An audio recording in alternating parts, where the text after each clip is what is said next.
just when you thought it was safe to come outside, it's not. Welcome to the war zone. Welcome to the United Streets of Aggression.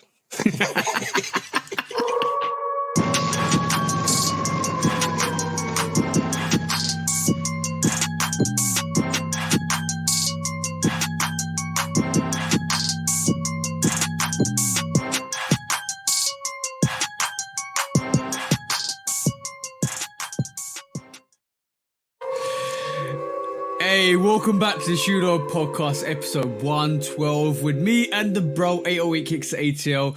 Please do like, follow, subscribe, come and chat to us. Let's have a conversation. Let's break it down like we always do, because we always break it down. And you said that for a reason, because it is definitely the United States of aggression, especially when you got Future, you got Drake, and then you got Rick Ross coming out, and we're still waiting for Kendrick to come out, because that's going to be crazy, and it's going to go crazy. And today we're going to go crazy. We did take a week off because we needed it, but now we're back. And what we're here to do this week, bro, like we always here to do every week, bro. Same thing we do every week, bro. Try to take over the world. And today we have a very special guest. Very, very special guest. Very, very, very, very special guest today. I'm going to be nice. I'm going to play nice. The guest that we have on today speaks to the diversity that we like to bring to the podcast, the diversity that we like to keep in our circle, our personal circle of shoe dogs. Yeah. He took me to court, and I got smoke for him for that. But we gonna be cool. We gonna be cool, and we gonna laugh, and we gonna have fun. Yeah, but we all met this guest through the podcast, because it was through this podcast we had conversations, and through this podcast, and this is why I tell you guys, it's important to reach out, have a conversation. Let's just have a general chat, because it's not always about conflict. It's not always about your stuff's better than our stuff. It's about a general conversation, and that's what we're here to do. If you like, and the guest we're going to have today actually made some valid comments and made some valid points and said, let's do this. And hey, whoa! I say so because I'm saying neutral today. I say so because basically it just means that we open up the diversity that we always talk about, open up different aspects, open up different avenues, and open up different conversations. And that's what's most important. That's always what's most important in these circumstances, just because we want to have those conversations, right, bro? Whatever, man. We got nothing. That Ian Russell. The bro. Yo. The bro. Hello, gentlemen. Thank you so much for letting me come on. Yeah. No worries, bro. No, bro. When we serious when we say, if you have the conversations with us, you will end up on the pod at some point. You know what I'm saying? We love having these conversations with different people and meeting new people and meeting new cool people. Yep. Even though you took me to court. Well, listen. I'm not going to let it go. I'm not going to let it go. You know I've been taking shots at you every single episode. Until you came on. I've been listening. I have been listening. And when I haven't been listening, I've had messages sent over just to stir the pot. My bad. Yeah. See, so it's, you know what? The energy has now shifted from you, Ian, to TJ. This is the thing, bro. This is the thing, Q. He's the instigator, right? I'm not instigating anything. You are such a monkey, honestly. You definitely instigated. But I only slinging poop behind my back, huh? No. Listen. I only say what's said and repeat it to people that need to listen to it. And that's the honest truth. I don't make up lies. I just say, Ian, you need to go listen to the show. No, you didn't lie.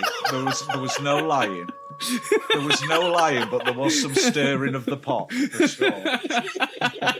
It's going to make this episode way more exciting. Let's just be honest. It's going to make this episode way more exciting. It's good. It's because basically, I know you listen, Ian, and I know you've been on your travels recently as well, which is awesome. And then you just come back, and I was just making sure you were in tune to what's been said, so that you realize when you're coming on, what you're dealing with, pretty much. TJ's so innocent. Look at his little innocent face. No staring.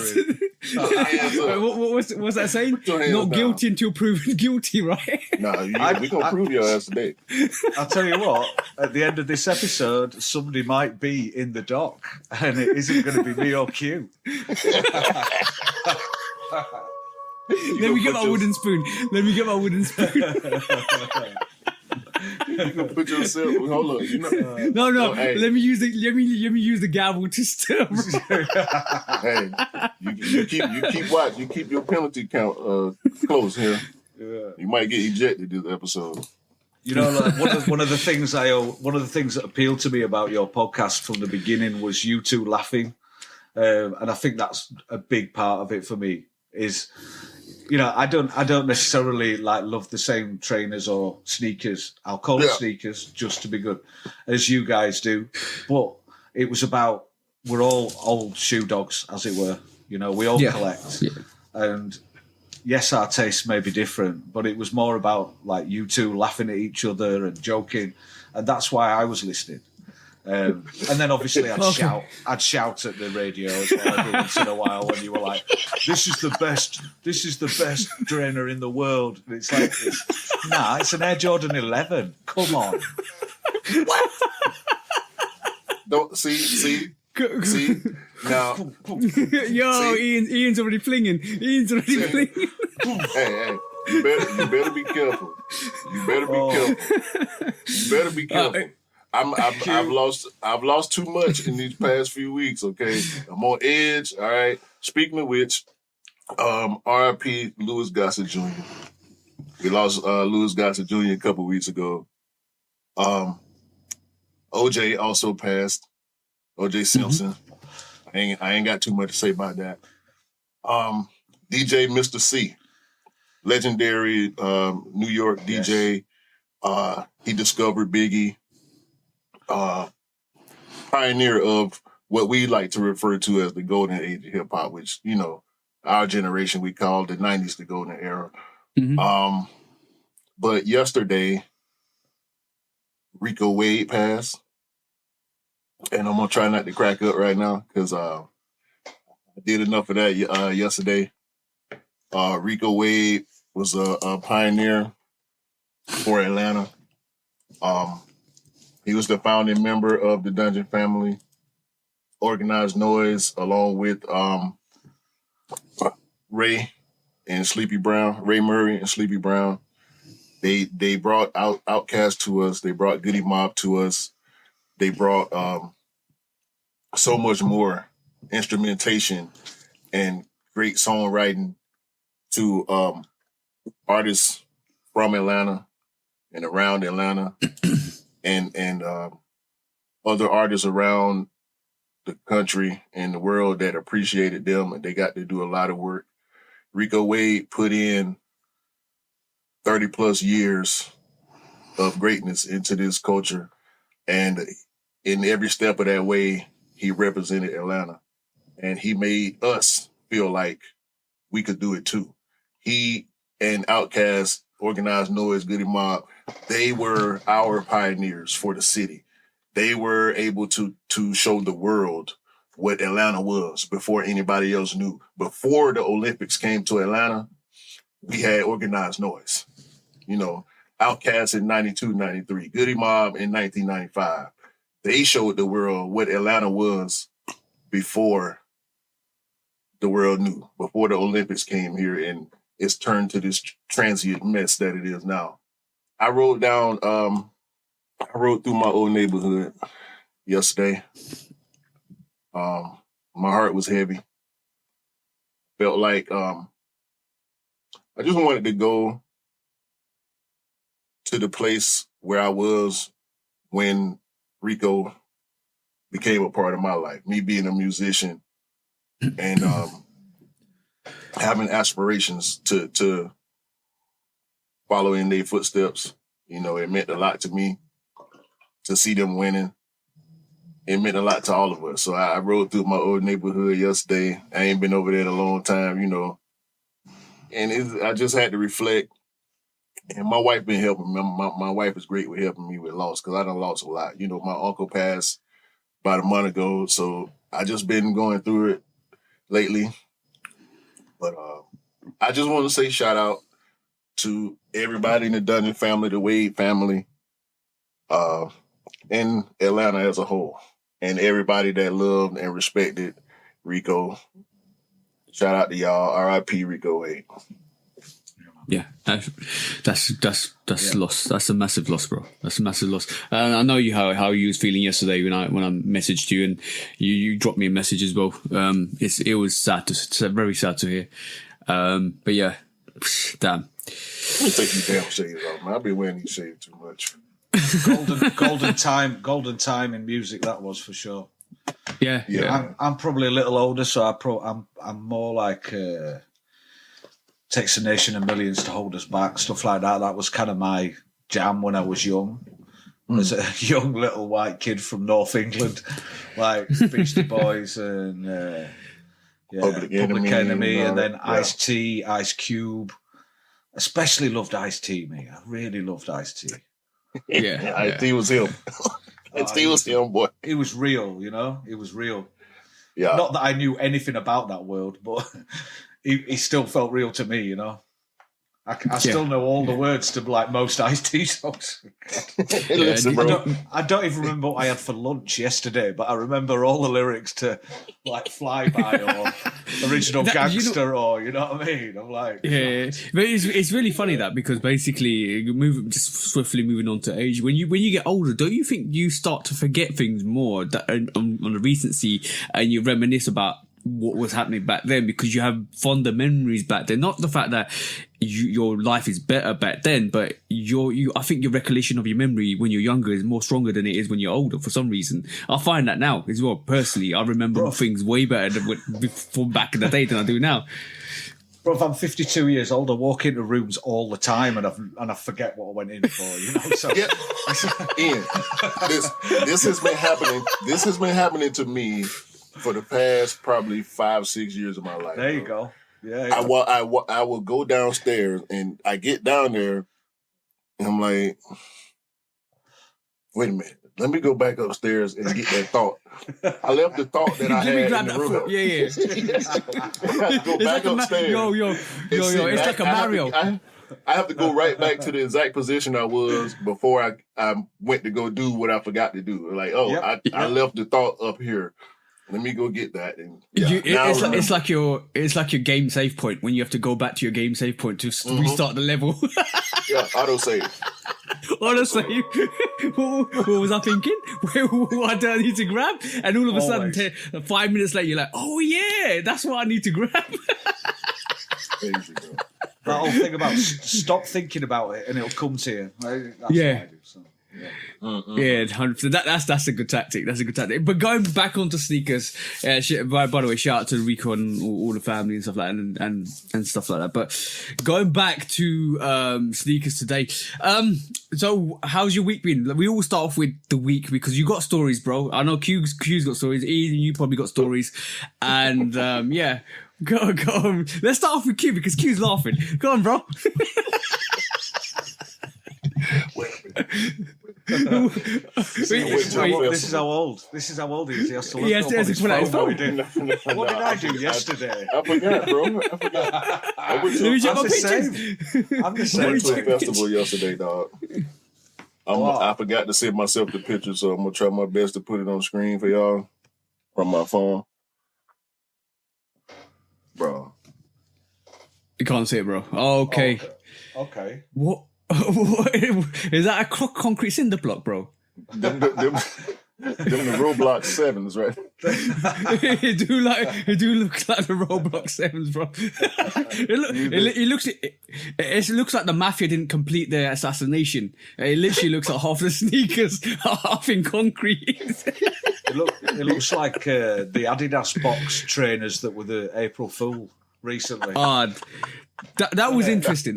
That was interesting. I thought that Adidas whole thing was a gimmick. It was a gimmick, obviously, but I literally thought that they were going to. I'm glad what they did. I'm actually glad what they did, because I thought that if you bought the box, if you were in line to get the box and you actually purchased the box, they would have given you a secret drop that you wasn't expecting, and that would have been dope. But they actually did the raffle for I think some kind of designer suitcase or something like that, and which is dope. TJ. What's up, bro? What secret they got that people gonna be excited about? I don't know, bro. I'm just saying. Here we go. What secret they got? Maybe they would have dropped just a restock of the 350 V1s, maybe possibly, or the wave runners that they, if you bought the box, you probably will end up with a secret drop for the wave runners. Who knows, bro? You could have done that. That would have been great. I reckon that would have been epic. It was a joke, though. The Wave Runner's the only decent easy from Adidas to come out. I'm glad you said that. It's the only. You're not feeling the 350s at all, bro? I never purchased any of them. They're not my bag. They never were. They're a Roshi. They're a. I've never been interested in any of the Yeezys at all. I like the Boost technology. I've had those, but.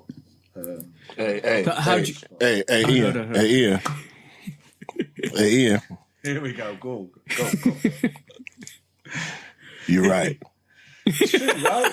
Listen, what you'll see with me is, although I like all kind of makes of trainers, and I've got all brands, I will be honest. There's a lot of Adidas that's not my bag at all. Just like there's Nike that aren't my bag. Right. Okay. So, question. One question for you. What's your sport? Football?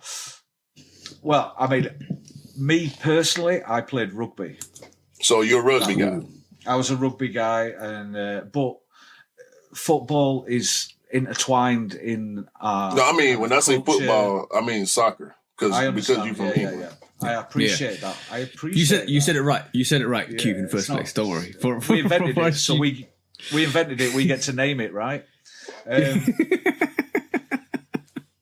ain't got no dog in that fight because I don't care about American football anyway. But like you have to understand, especially with football, it's very tribal in the UK. It's super tribal. Yeah, that's why I'm asking. So I want to know who's your team. Who's your team? Well, I'm from Leeds, right? So I'm from the North English city called Leeds, with the fifth biggest metropolis in the UK. Around sort of 750,000, I think, something like that in our city. And where you're born, that's your team. You have no real choice in the matter. Some people float around, but generally, I was born in Leeds, so I support Leeds. You don't really have an if you walked around in a Manchester United shirt around Leeds City Centre, it wouldn't be. That's dangerous. The most sensible thing to do in the world, Okay, so that's very dangerous. Leeds is your team. Yeah. I was born in a Nike city. Nike is my team. Okay. I get that, brother. And I get that. That's all it is to it. Just like this team on my hat and every other hat I wear, that's my team. Just like this shirt that I wear. Yeah. Team Dungeon Fashion. Sure. You know what I'm saying? So that's my side. I picked my side. I'm not going away from my side. It just so happened that the side I picked was the best side. Well, I mean, this is something we can discuss. I mean, let's talk about that. When did they start? Was it 1964, right? When they were Blue Ribbon? Yeah? Mm-hmm. When they stole ideas from everybody. Right? What? Wait. The first shoe they bought to the American market, what was that? It was Onitsuka Tiger, right? So they brought that in. Then they stole the design, put a tick on it, or a check on it, or whatever, swoosh. And then that's... It's not whatever, it's swoosh. Don't you ever say whatever when you talk about we don't necessarily call it. I know y'all say tick. I know y'all say tick. I respect that, but it was the it's not whatever. Cortez, right? So they changed it to the Cortez. So they took off the Asics logos and they stuck on the swoosh. So they were stealing designs before anyone else. And then they have the brass neck, as we say in the northern England. They have the cheek to go, oh, you were all stealing our ideas. Nah, you basically started as a company stealing ideas. No? On the technicality, you are right. You are right. I think blue ribbon, sure. They didn't come Nike until 1971, so they've only been running for officially like 53 years, right? It's really 73 is when Nike started popping off with the waffle and all that. Blah blah blah. I think I love that story. I love that story. The waffle story is amazing. The fact that you like the mold from the waffle is basically from a waffle iron, which is amazing anyway. His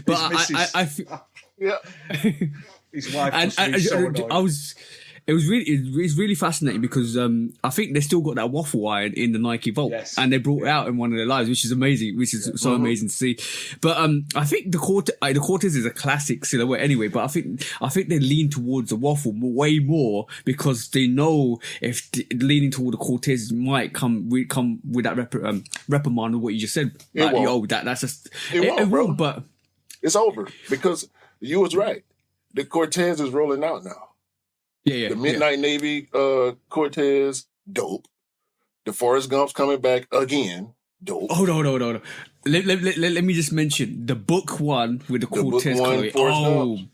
I told you. I said to you yesterday, that looks absolutely epic. It looks like it's been suited for that sneaker. And the way they color transition that is beautiful. Guess what I'm starting to see outside on feet? Book ones. No. Cortez. Yeah, dope but that's we call them dope mans.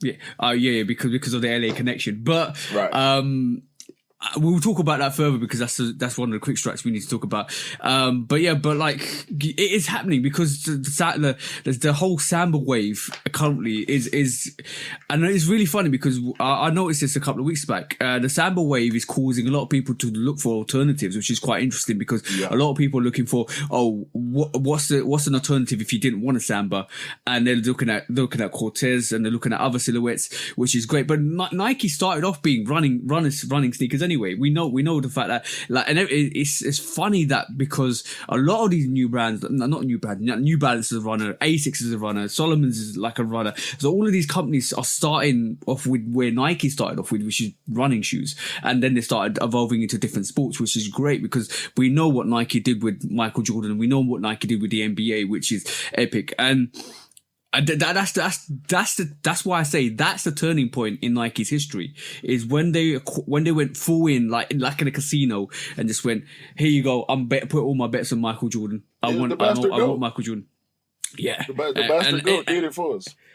And it's almost like you're on a roulette and you just bet on the green, and that's the only thing you can ever bet on because that will give you everything you need.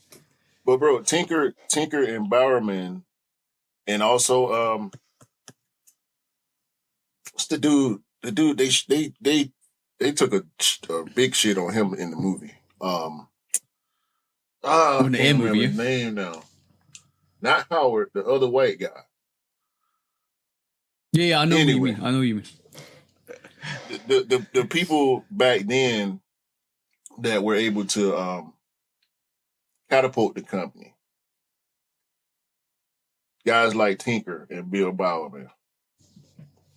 They operate so shrewdly throughout the history of the industry. When you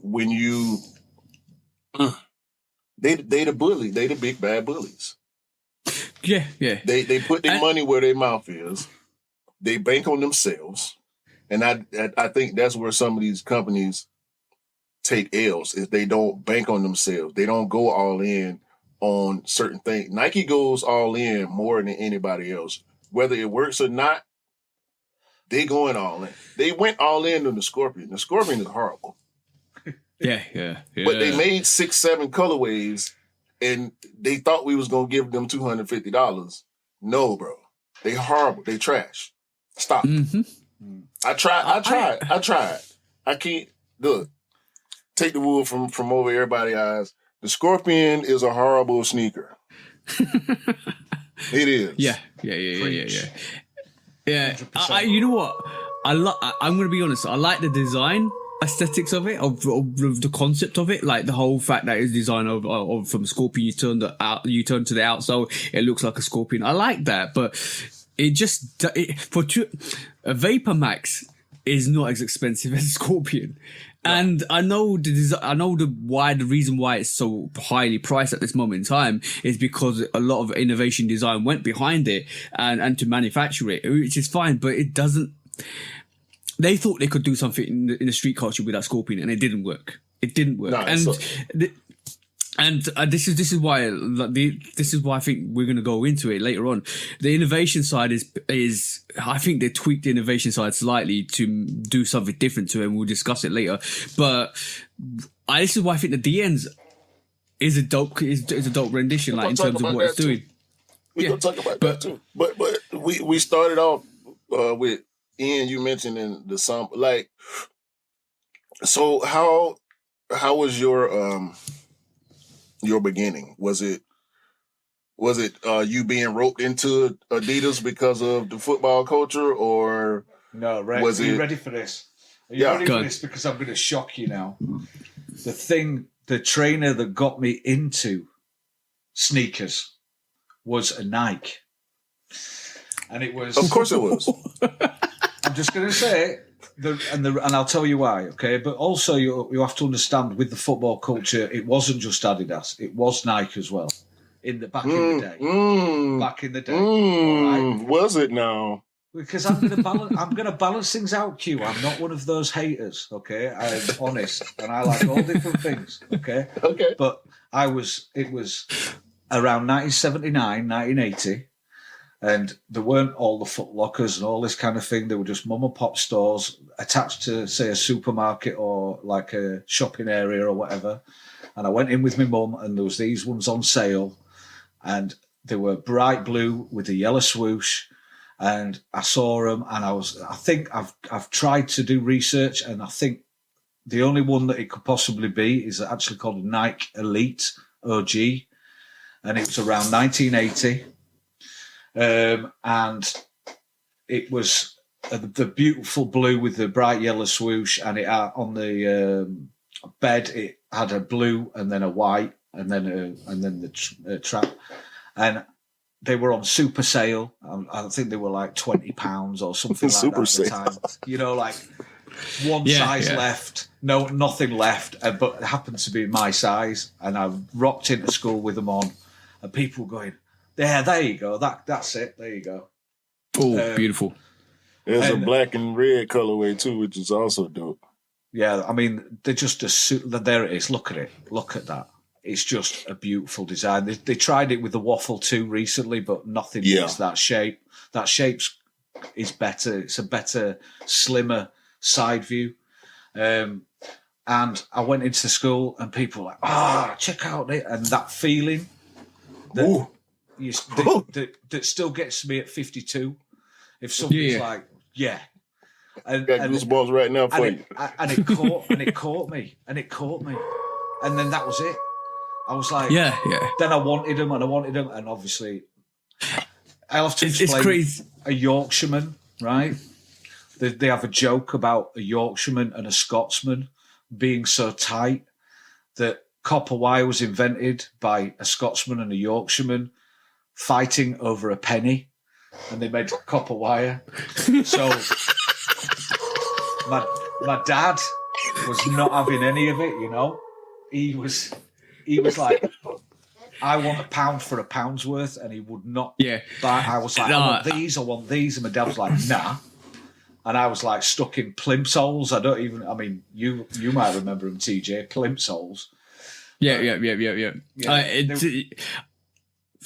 I had my family, even though I was brought up in the 80s, like I moved from East Africa when I was 4 years old, probably like 86. So when I moved over, because my family wasn't really like rich or couldn't afford, same motto, you get what you basically stretch the pound as much as possible. And this is why I'll have once shoe a year, but gym shoes used to be plimp soles and all that stuff, because that's what you could afford, and that used to be what we used to have. So I remember plimp soles quite well. And supermarket black canvas, with elasticated little bit in the middle. That's the one. Like That's the one. Absolute dweeb. It was horrendous. And my dad was like, I'm not spending £30 on a pair of trousers. I'm not having.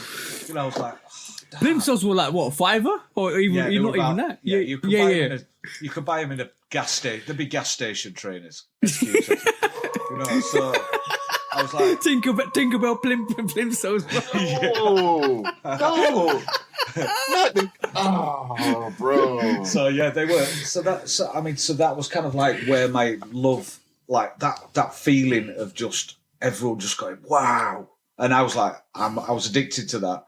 But so then I was in trouble until I was about 12 or 13, and I was in a shop and I wanted these gazelles, because by then the casual culture had really started and hit the more sort of the big lads were wearing the suede flat shoes, and I'd seen them and I wanted them, and I saw the gazelles and I wanted them, and my dad was like, "Nah, you're not having them. You got like 15 quid, or you're not having anything." So he says, "If you want them, you get a job." So I basically just walked out of my house that moment, walked up, got myself a job cleaning in a bakery when I was about barely 13. And I bought my first pair of Adidas Gazelle in a turquoise colour, round 85, I'd say. And then that was it. Then I was earning money. I was a stupid boy. I went into a bakery. What did I expect? 3 o'clock starts, But I was the little Saturday boy that went in there and cleaned all the equipment and stuff, and I got my £1 an hour or whatever it was. And eventually, motto of the day today is don't complain, do something about it, and that's the motto of the day. Don't complain. If something's wrong, do something about it. Find solutions. Don't complain and don't argue. Just find solutions. Oh, listen, don't worry. I complained, but my dad wasn't listening. So I was like, complain a bit, but do something about it. I was well complaining, but my dad was just not listening to me at all. He was like, "Nah, they're exactly the same," and he'd show me one, and it was like, "No, they're not." There'd be like there was Mitre, Patrick, Umbro, Umbro, Dunlop, the Dunlop Green Flash. I seen Dunlop made tires, bro. Yes, exactly. Dunlop was a tennis sneaker here, right? Everybody Exactly. like Dunlop. Dunlop is a tire in the US, bro. Tire. I know that, and there's still tires here, but Dunlop's used to Green do. Flash. Yeah, bro, when I saw Dunlop, the first time I saw Dunlop sneakers, I could not believe it. I'm like, what is going on here? This can't be how the world works.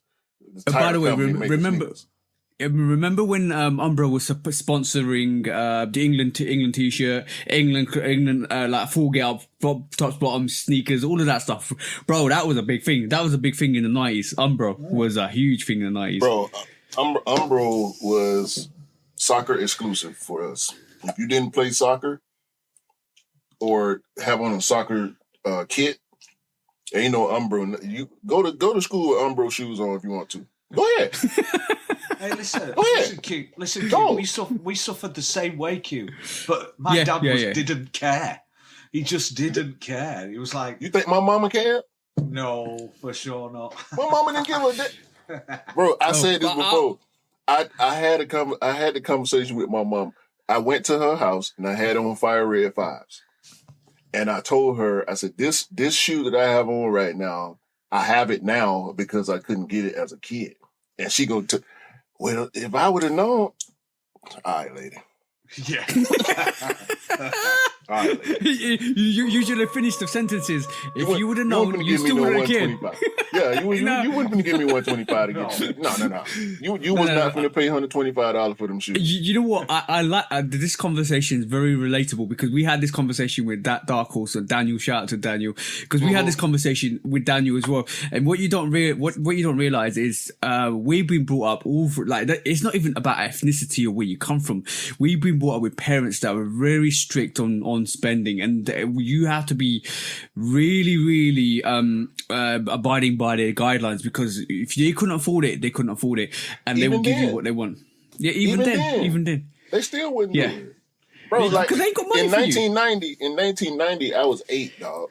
I was still a good kid there. Like I didn't go outside till I was like 12, 13 when I finally jumped off the porch, cutting school and smoking and all that, rapping, trying to, really be in the streets and learning what the street culture is really about. Because my family is from the projects, but I only had one uncle that was in the streets, and he ended up being a crackhead. So, I mean, R.I.P. Shout out my Uncle Blade. They call him Blade because they say he used to be so sharp back in the day. He was sharper than a razor blade. Oh, okay. That's interesting. Super cool name, that. Super cool. So everybody called him Blade. He used to run around with my Uncle Keith, who just passed. But by the way, if you haven't watched Snowfall, I don't know if you guys have watched Snowfall before. That covers a crack epidemic in LA, which is awesome. It's worth watching. I watched that. I finished that the other day.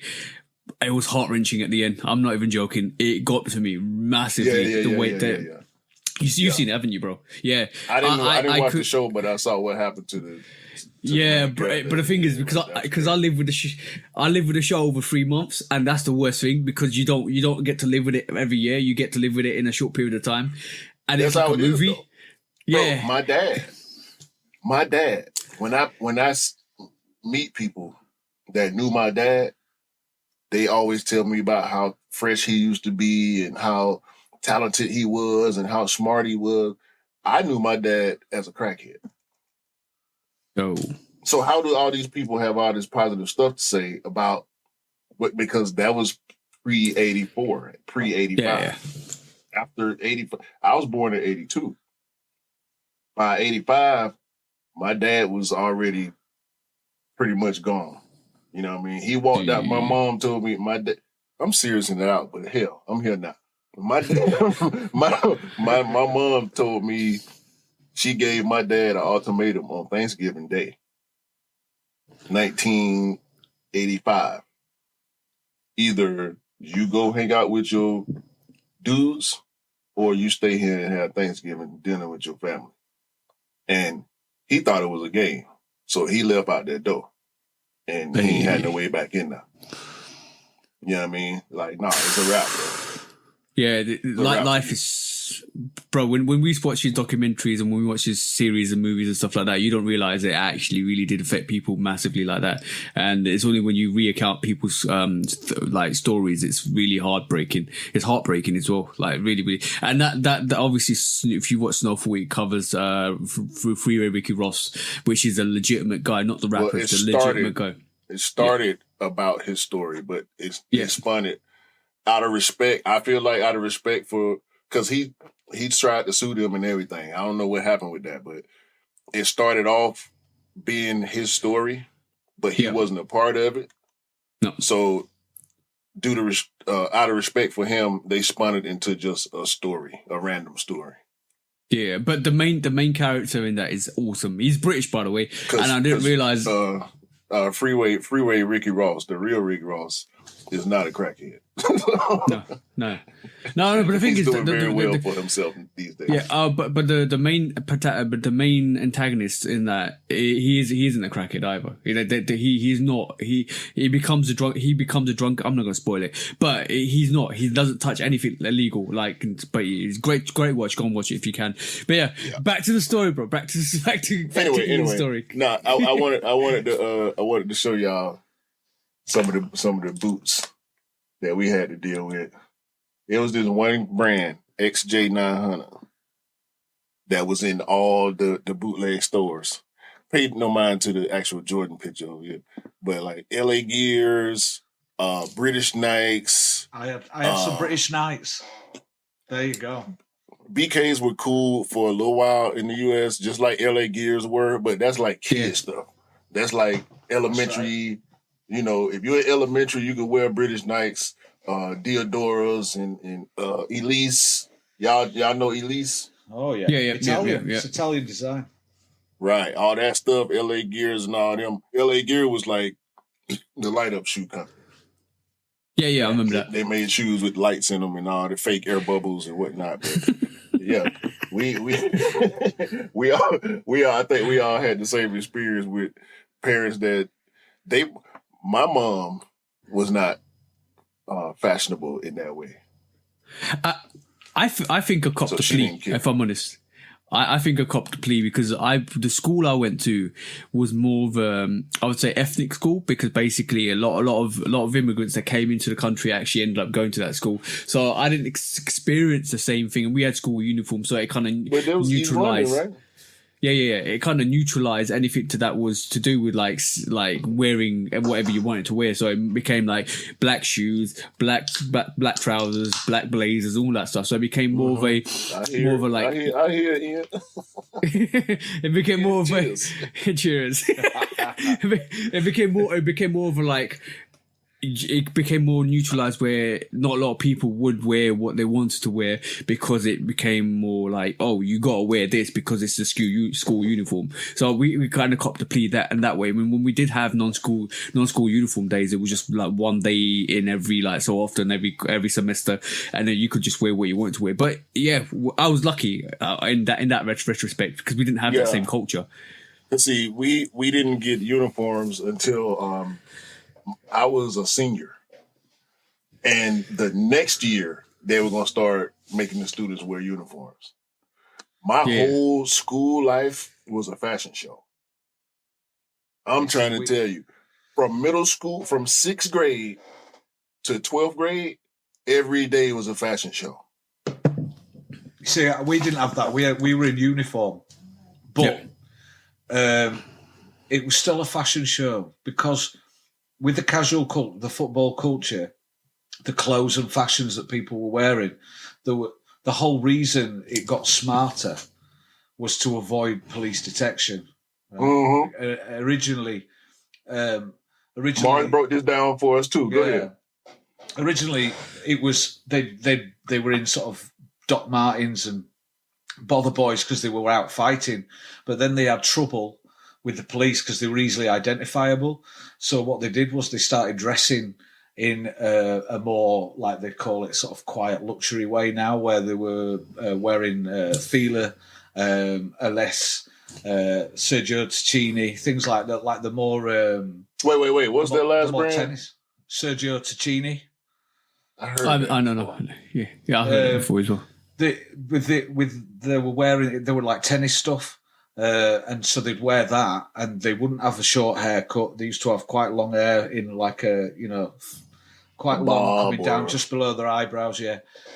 I used to have hair. Like Jenny. So I used to do the same, but unfortunately like not so much now. Exactly. It looked like a Lego.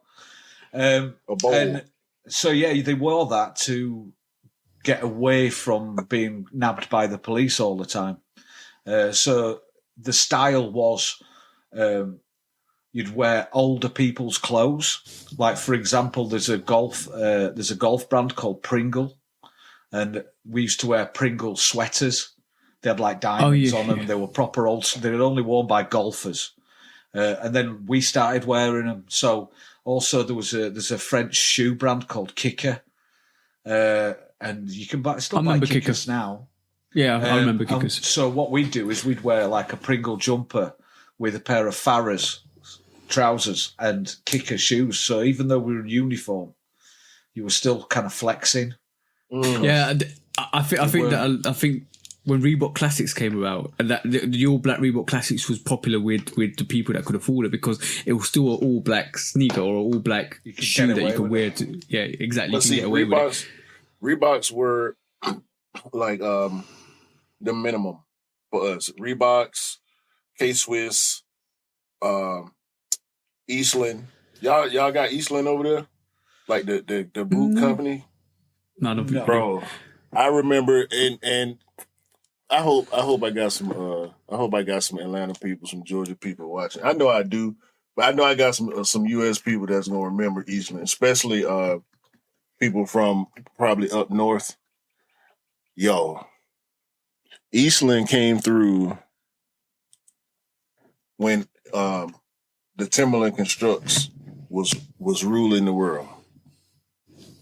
And Eastland came through with these boots. And for some reason, hold on, not Sperry's, not all these other companies, in my opinion, been trying to catch up with Eastland. Here we go. The Eastlands with the buckle.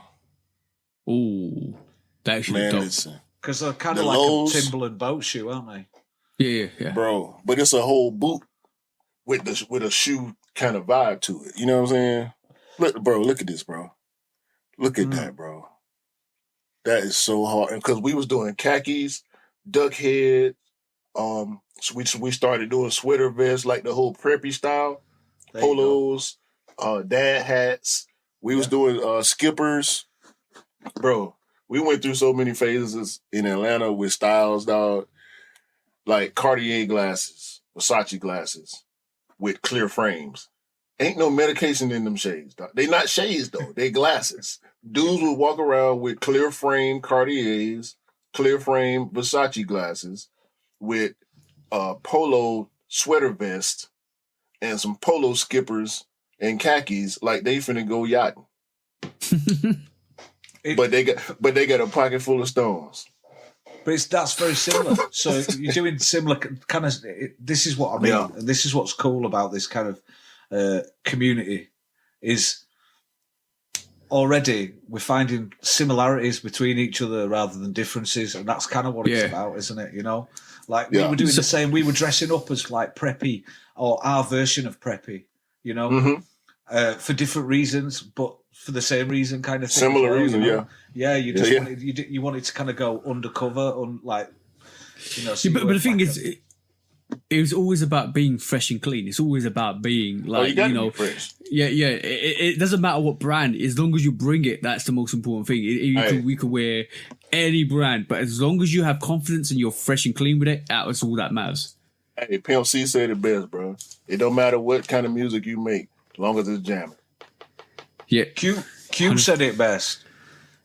The shoes don't make you cool. You make the shoes cool. Exactly that. No, we know that now. We know we can see that when you go outside. Some people you be like, bro. I see people all the time. I saw some folks yesterday. I seen some Chicagos. I seen some Carmines.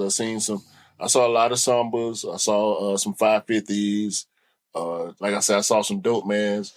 And I'm looking at some of the stuff like, you should have put on some different pants, or that jacket ain't hitting right, or you know, I do that. I try not to judge people, but we do that because I tend to make shoe contact before I make eye contact. Yeah. So I'm going from the feet up, like I do for myself. When I put fists together, it's depending on two things: the hat and the shoes. You see, this is exactly right, and this is the problem that I have that you won't have, Q. Is because you're in a lane, you've got a certain lane for your shoes.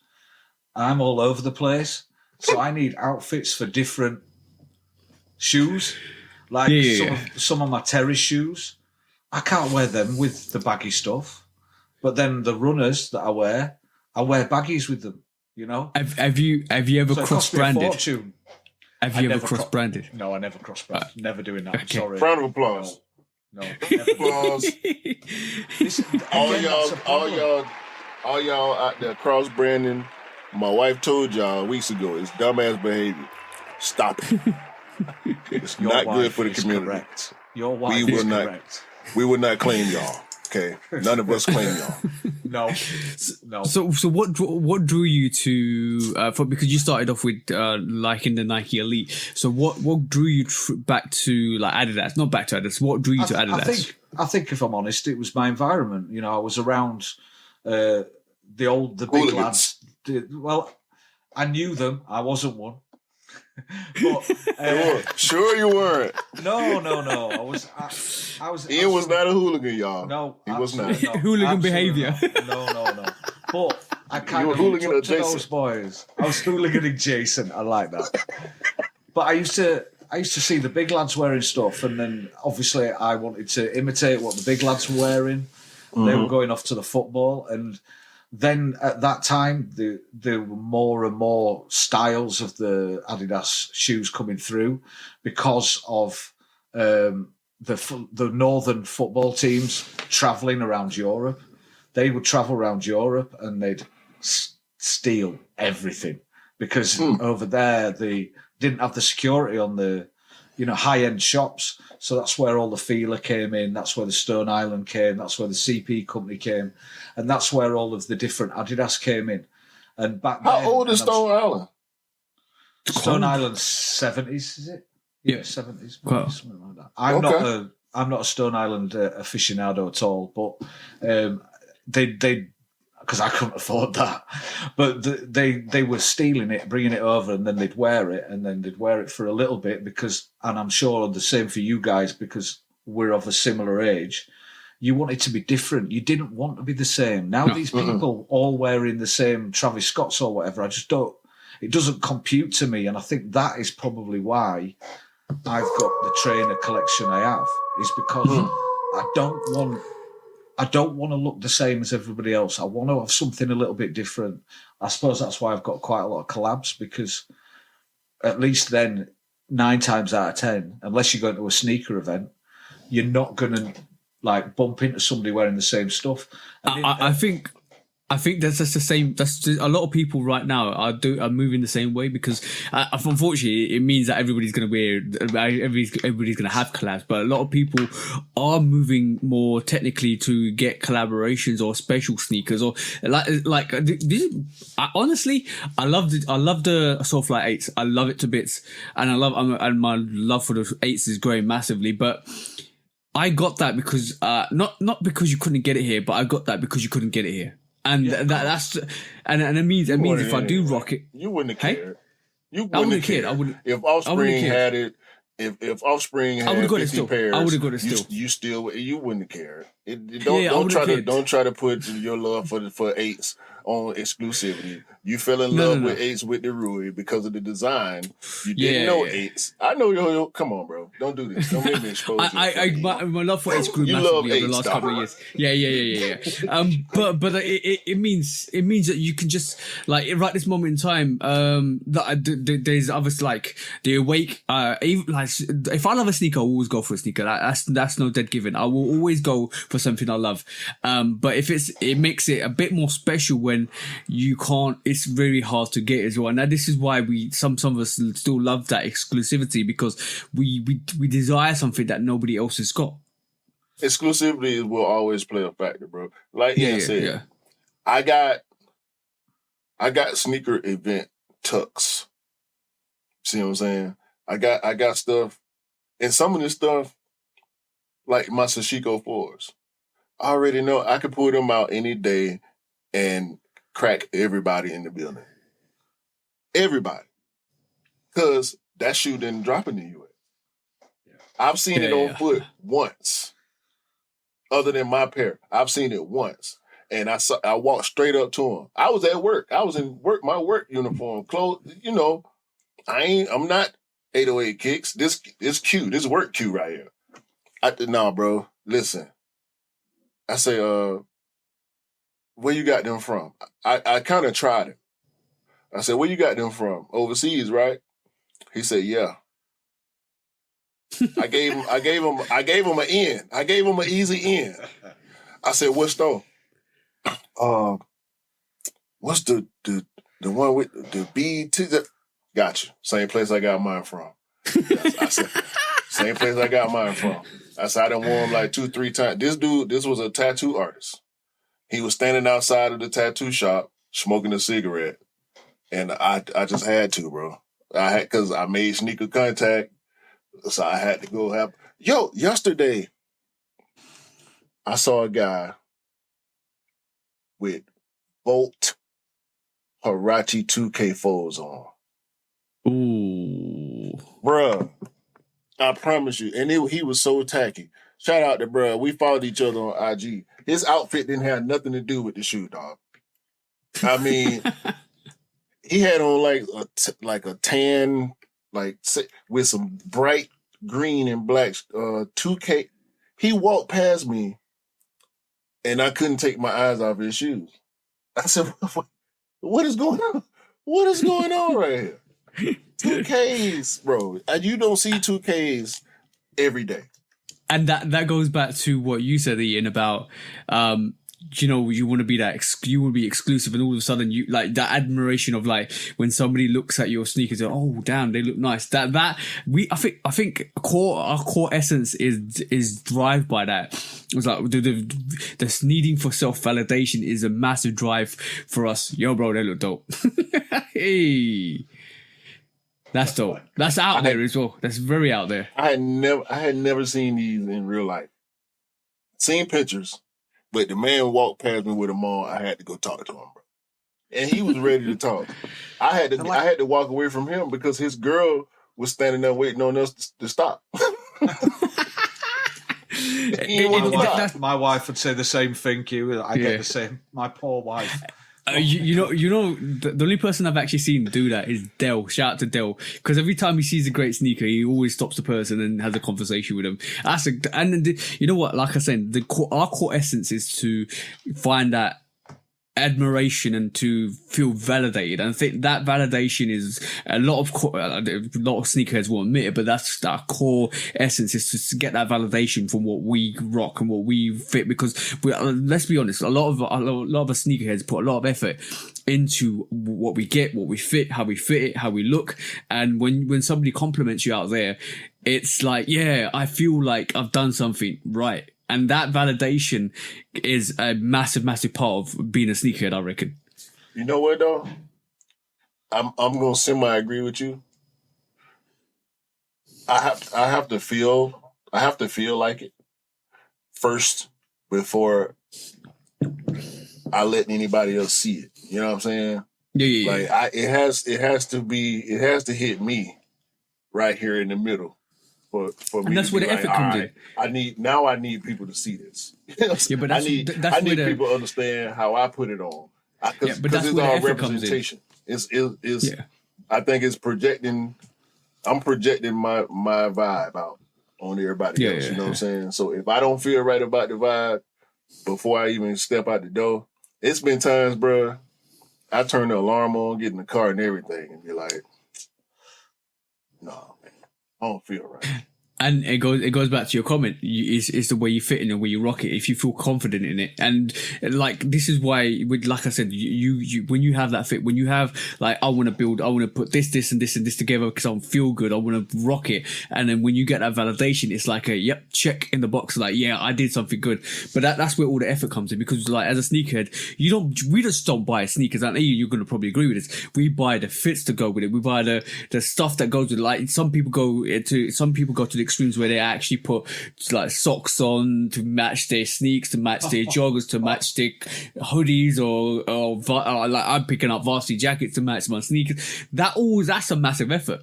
And then when you put that effort in, there you go with the socks as well. But when you put, I'm not going to show my socks today. I haven't got proper socks on. But when you put that effort in. When you put that effort in, it's really nice to see when people appreciate that, because you put so much effort into your fit. But like going back to your story, because we keep dodging the story. Yeah. Going back to the story about the people like going abroad for the soccer matches, coming back with the stolen goods. Like that's where the uniqueness comes from. So like that did that draw you back into like the whole Adidas? I mean that from then it was like that.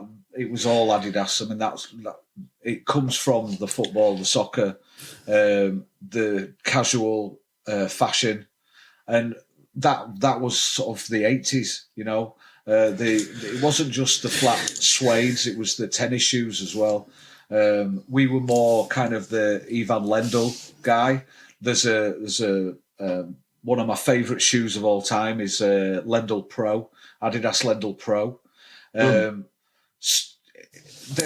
they're a grail, and the reason they're a grail is because it is literally impossible to get that shoe now, because the midsole has just gone to powder. They haven't reissued it at all ever. They have had one similar to it called like the Tennis Royal and stuff like that, but generally they haven't reissued it. And I had a pair of those back in sort of like the late 80s. But then once you start getting into the Adidas side of things, or a lot of people now, there you go. I know it's. I like that. It probably doesn't look much to you guys, but this shoe is just sex. This is what I'm talking about, Ian. This is what I'm talking about. Why aren't they doing this? Tell me why. I honestly don't know. This is what they need to do. I've contacted them. I've even contacted them, sent DMs. There's the guy called Gary Aspen. He does the Special range. That's probably the closest that you'll come to sort of a capsule release. They do 2 capsule releases a year, and that's very much of the sort of the casual style, where they'll go back into the archives and then they'll slightly tweak something for modern day with modern day technology maybe in it, or they can't do exactly the same because that last has been lost. And I've sent a message. I'm like, please do the Lendl Pro, please do it, because I'd love it. Bro, they too inclusive, dog. They are way too inclusive on things that the culture wants. Like they can't keep doing this, bro. They need to jump out of the box. They need to jump out of the box, 100%. They need to kind of like what wouldn't go on. Look at this. Yeah. Why is this aftermarket? This, come on, bro. There is one. They have released one of these. In fact, the one you're highlighting, they've released that. That was part of the Spezials. Yeah, the Tennis Super. That's the one I was mentioning before. They did release that. I think it was maybe 8 years ago now, maybe 7 years ago. And you know when I keep mentioning they haven't, like we keep mentioning they haven't got the silhouettes. They haven't got the silhouettes. They have. They've got the biggest archive. They've got the biggest archive. Biggest and way bigger and the than thing is Nike or anyone. Yeah, exactly. But what we mean by that is, and just to rectify that, they haven't got the biggest archive. They haven't got the biggest. Not way bigger. No, way bigger. And when we mention that, it's not because we don't see it. That's what I'm trying to get at. We don't see that. We see the fact that they're releasing. All we see is campus gazelles, and then and what do you call it? Specials. And sambas and sambas and specials. Give us something different. Like don't NMD the silhouettes you've got already, and this is what it is, and this is what I'm afraid of, and we'll discuss later, but this is what it is at this moment in time. You need to give the public something different. You can't keep giving them the same thing because you'll get tired of it. Do you know one of Adidas's biggest issues with this situation is that, unlike Nike, who've always kind of had everything under one umbrella, back in the day with Adidas, they used to license to other countries. So they had like a license to Argentina, and then they'd make specials only for the Argentinian market. And there was, say, like in France, they did the same, and they did it in all different countries around the world. And the problem is, a lot of those archive pieces that I'd love to see again, they can't redo because, like I said, the last has been lost, or it had the intellectual property only in Argentina or in Japan or wherever. And so they've lost a lot of their products from that. But I totally agree with you. Like, it frustrates me because I really have a love for Adidas. And I think a lot of that, to be honest with you, was also due to the community. Prior, I have always bought different trainers. I bought a pair of Bape in 2006 in Japan. I've bought Nikes throughout as well, and this kind of thing. So I do and even more so now, I do go through all brands. But yeah, that's dope. That's dope. Very dope. I remember that. Yeah, that's Lendl. That's but remember, like what's the thing? The difference is, like, I would say Nike's marketing is top tier. Like Nike's marketing is absolutely top tier. But the thing, that's what they do. Yeah, right? exactly. And they're perfect. They're very perfect at it. The fact that we're gonna get, obviously, it looks like we're gonna get the Tech Challenge 2 back with the Agassiz, which I'm looking forward to. And they, like, even when you go back a couple of years, when they did the Passport SB Dunks, and they brought that because the Passport SB Dunks was all about the Union ones. I'm talking about when they went and said, "Oh, cool, I'm going to bring all of those passports back into and bring it back into like giving it globally, because that was a regional, and it was basically, because it was regional, they brought it back together and sent it to the whole globe and said, "This is what we're doing. This, I know this was limited back in the day, but we're going to do this. This is something that Adidas should be doing. They could do." I don't disagree with you. It frustrates me because I really do have a love for the brand. I like the stories behind it. I like the fact that, like, the three stripes themselves were bought.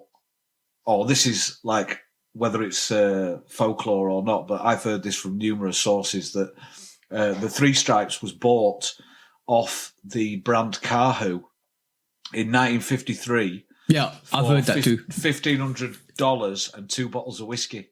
I just love I heard that too. I heard that too. But then it had a function, right? It had a function to hold the foot in. That's what the three stripe was for. But what y'all gonna do now?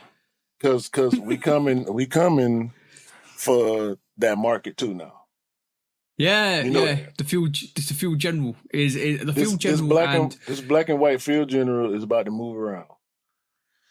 It's gonna move around. It's simple. It's black and white. It's the same style. I'm pretty sure it's more comfortable than a Samba. I'm pretty sure. I'm absolutely positive it's more comfortable than a Samba. I'm gonna just say that. Samba's from 1950 though. It's you're just copying, aren't you? Yeah, you know? But the thing is, the like we've seen the return. My bad. The Bodhi Astrograph is coming too. I quite like that, you know. Yeah, I know you do. I quite like that. Everybody likes what we do. It's okay. Yeah. But we coming for that market too, and we gonna get it. But also, like, they brought back a couple of, like, Nike's bringing back a lot of stuff recently, which is awesome. So you was probably around for the Nike. Is that a waffle I've seen your hands? No, this is what brought me back to the swoosh. Oh. Pegasus 83 Omega Flame, not released until 2020 was the first time after 1983. Ooh. On that, Ian. How did you feel? How did you feel? Because there was a. I'll lick it later. It's the swoosh. I'll lick it later. not the song. Wait a minute. Pause. No, Diddy. I let you get away with way bigger. I should have paused you on that. I should have paused you on way bigger. But I'm gonna lick it later. No Diddy. All right. No Diddy. But basically, so you saw the Nike. I think in the 90s, early 90s. We saw this massive wave of Nike's Air Maxes, all of that stuff, kind of, especially with the Air Max 1 coming through. We saw that massive wave come through in the late 80s and early 90s. How did that affect your pickups? Because to that point, I would reckon you was picking up Adidas's. I'm just saying, but speculating. Generally, it was mostly Adidas jeans, especially. I really like those. They were one of the first Adidas trainers that weren't specifically made for a sport. Like all of the others, the ones that have come before, they were all rooted in a very niche sport in a lot of ways. Like the handball was for handball. There was like the Samba was a track shoe. So and then it was a football like a football shoe as well. And the Gazelle. the indoor Gazelle, but the jeans were specifically made to stand on the terraces while wearing jeans. There's a Mark 1, there's a Mark 2. But the Mark 1 is my particular favourite, and I've had numerous pairs of that, probably, I don't know, 10 pairs at least, of the Adidas jeans. Great, beautiful, almost like a kind of runner flat suede hybrid. Superb, beautiful. So in 1987, Tinker, or 1986, the Big Bubble, and in 1987, the Tinker Hatfield Air Max 1 comes in. And my dad said no. My dad said no. That's what happened. You have to understand, the Air Max 1 was an expensive shoe. Yeah. And still is in comparison to, say, like a Samba or a Gazelle. You know, you can still buy a Samba or a Gazelle for like $100, right? But the other stuff back then, I just couldn't afford it. I didn't start. The first Air Max I had was a 95 in 95. I had the neon. Yeah, they're the Mark 2s that you've got up there. The Mark 1 is slightly different. It hasn't got the shoe bumper on the front. Okay. So how did it change? How did it change the culture within the streets and the schools? So that's the most, like, because I was young. I was a young baby. I wouldn't even have known anything that in that age. But what changes did you see physically in the street, like in the streets and in the schools, and because Nike had come out with the Air Max 1? The rich kids had the Nikes. That's what came out, especially at our school. It was the kids who had a bit more money and were allowed to have that kind of money spent on them, But the north-south divide is quite strong with this, Like if you go to different cities around the UK, you're going to have different sort of shoes that were super important to that youth at that time. When you're coming up north, when you're talking about the London, the Manchesters, the Leeds, the Liverpools, in general, certainly for that sort of time period, it was tennis shoes and it was flat suede shoes. More tennis shoes, to be honest, than flat suedes were later. There were more tennis shoes that were being worn at that time, white tennis shoes, We didn't have the options available to us that you do now. We had nowhere near that choice, So when you're saying tennis shoes, are you being sports specific or are you being general when you say tennises? Yeah, so I'm talking like the Lendl Pro that I showed you earlier, or a Stan Smith, or Nasties. Anyway, another. So in the US in the '90s, tennis shoes was a general term. Like Jordans were tennis shoes, Air Force Ones were tennis shoes, Agassiz were tennis shoes. The Agassiz were tennis shoes. Yeah, tennis shoes. Yeah. But my mom called sneakers tennis shoes. It was never sneakers. Like she's just tennis shoes was a general term for sneakers. Like nobody said sneakers. At least in the South back then, it was tennis shoes. Yeah, but the thing is, I second that actual north-south divide, because when the swoosh, when it was, especially in school, when the swoosh, it was all about swoosh. Everybody was Air Max, swoosh, swoosh, swoosh. It's all about Nike Air. That's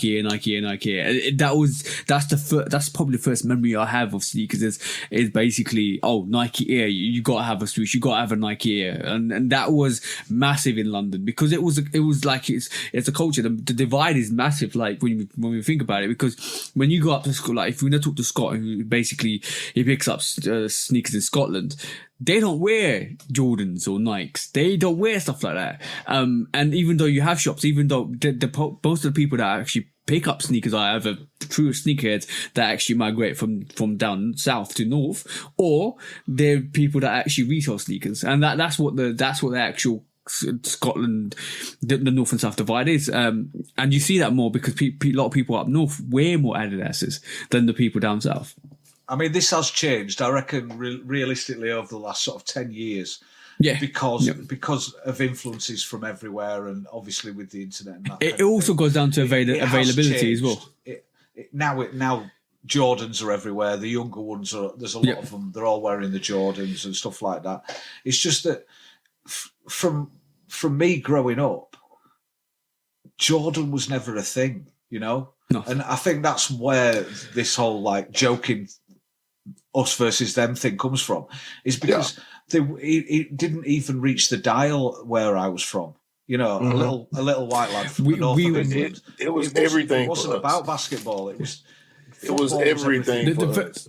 Michael Jordan was Q. everywhere when I was a child. And this is what cartoons, commercials, talk shows, TV shows. Michael Jordan was everything to a young black kid in the U.S. Michael Jordan was Michael Jordan, Michael Jackson, Mike Tyson.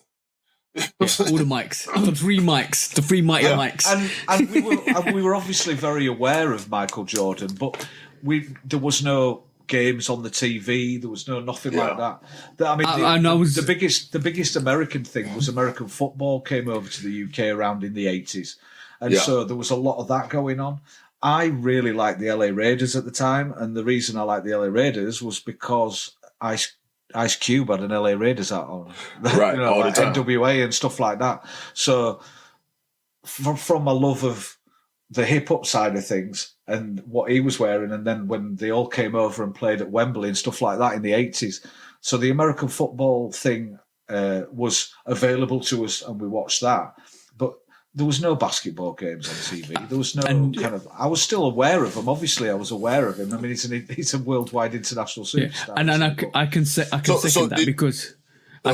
that because my first memory of basketball was in the playground and hearing of the 3P of the Chicago Bulls with Michael Jordan. That was my first ever memory, and this is why I say this is why Michael Jordan is very significant for Nike and Jordan brand, because we didn't get stuff we had how many channels we had back then? 3 channels. Yeah, 3 channels, bro. I remember if you didn't have cable, if you didn't have cable. Or if you weren't rich enough to have cable, like we weren't, you would have 3 channels, three government channels, and they didn't show basketball or anything like that. And we used to get football, which is soccer to you guys, with international wise, and that was it, bro. And what we heard was rumors and hysteria about Michael Jordan doing the 3P and all of that stuff, and that's where I first knew about basketball. From my school day grounds, when you would hear about his feats and what he's done, and then as you get older, you can learn more and you evolve more and you learn more about basketball, and you want to know more about basketball because of Michael Jordan. What the guys in the States don't realize is that's how we grew up as kids, knowing basketball through Michael Jordan. And this is why it's very significant for the brand and for us, because we grew up knowing Michael Jordan. Bro, we didn't know about any of the other athletes back then. We were like maybe 10 or 11 or 12, and we were hearing about Michael Jordan. See what I'm saying? So that's our first ever memories about basketball. So when you mention Jordan Brand and Michael Jordan, because I knew him from the playground when people were talking about him. Because the rich kids was watching basketball. People. That's why people wear, like we was talking about how the hybrids and the Team Jordans are doing so well now. That's why. It's people that are older than us. It's people that's older than you, Ian, that were in their 20s and 30s. Can't be that old. Come on. No shade. Come on. No shade. No shade. No, I'm saying no shade. But like for our no. I'm suffering now, man. That's what happens. People from that generation, like people that were grown when Michael Jordan hit the scene, still love Michael Jordan. Like it's 60-year-old dudes walking around with Jordans on. You know what I'm saying? Because they love Michael Jordan, the association with him. They saw him in college. They saw him get drafted. They saw the first Jordan 1s come out. They had the Jordan 1s, the 2s and 3, all the OG stuff. Like you had all them OG Adidas silhouettes, all the exclusive stuff. Look at Jumpman Bostic. You know Jumpman Bostic? Yeah. Look at I'm gonna send you his IG. Jumpman Bostic is from Detroit. People from Detroit normally hate Michael Jordan because of the attachment to the Pistons. Yeah. And the beef between the Bulls and the Pistons back then. Jumpman Bostic is probably the biggest Jordan historian in the United States. The man has thousands every Jordan shoe. Every Jordan shoe. And he don't buy nothing else. He don't buy Air Max. He don't buy Adidas. He don't buy New Balance. His channel, he do all his videos from the basement of Jay's. Like his basement is a Jordan memorial. I might have seen this guy, on YouTube. He's an older fella, isn't he? He's maybe Glasses, like late 50s or whatever. Yeah, I think he like 59, 58, 59, something like that. And the heat, goes into his cellar. Exactly. In the basement of Jay's. Yeah. And Jumpman, bro, he ain't nothing getting past him. He don't worry about when the new Jordans come out. He know he gonna get them one way or another. You know what I'm saying? Like that's his life is buying his whole life is buying Jordan sneakers. That's what he do in his free time. We all have that disease. We all have that disease, really. They're just different styles. That's all. There's levels to it too. I can't believe. I don't know another athlete that's transcended that level of not success. Global's definitely global success as Michael Jordan has. Like there've been other athletes since then, but prior to that, I don't think there has been. But the kids don't know. But the kids don't know him as a basketball player nowadays, do they? They know him as a brand. It's kind of like Stan Smith. Smith. He's famously said like people actually thought I was just a shoe. I'm not a real person, Eventually, that's going to happen, and to give it another 50 years, people think Jordan's just a sneaker, not a basketball player. But they're doing it. The kids are doing it now. The kids do it now. They don't see. I'm gonna say this for sure. I think the Travis range is basically going to.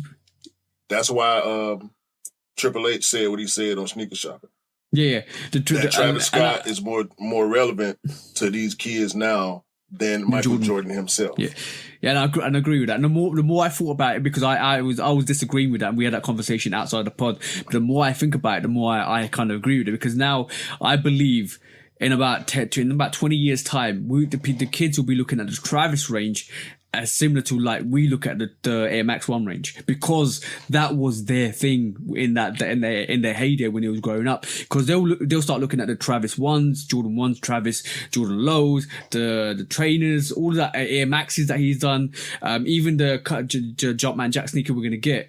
They're going to see that as their Air Max 1 or their Air Maxes. It's just like I'm gonna tell you Andre 3000 and CeeLo and Jay-Z, but these kids, they're going to tell you Drake and Future, and, they goats are different. Our goats are different. Our goats come from our nostalgia, our point of what we were brought up with. Yeah, what we were brought up with. Also, our goats are legitimate goats. Sorry, but I'm sorry, but listen, don't get me started on mumble rapping crap. Right, I'm not. And this is why. Articulate your words, you mumbling idiot, and actually speak some sense. When Ice Cube raps, when Ice T raps, you understand what he's saying and you get the point. When these guys nowadays, shut up. I'm not having that. I'm gonna definitely say one thing. They're wrong. This is why I reverberate around somebody like a Kendrick or a J. Cole more than any other rapper, any other artist, because that lineage is still kept with those current day rappers, and I love that because this is why I love Kendrick, because what he does for me, he's an embodiment of what Tupac was. And what would you call it? Dre did with his with Ice Cube and all that stuff, because that is within him to do that, and I love that with Kendrick. This is why I love him as an artist. Mm-hmm. Kendrick also idolizes Andre 3000. Yeah, Andre 3000. Exactly, Killer, and he was the first person to shout Killer Mike. Yeah, if you like rap, you got to love Killer Mike. He said that in his album. So this is why I love him as an artist, and this is why I think he's absolutely awesome. But yeah, you're right. Our goats are our goats because they were there and battle ready every single time. They are goats. That's the point. They are goats. These guys, man. Don't get me started. I start sounding like a 52-year-old man, you know. Okay. Back in my day, when there was proper rappers. Yeah.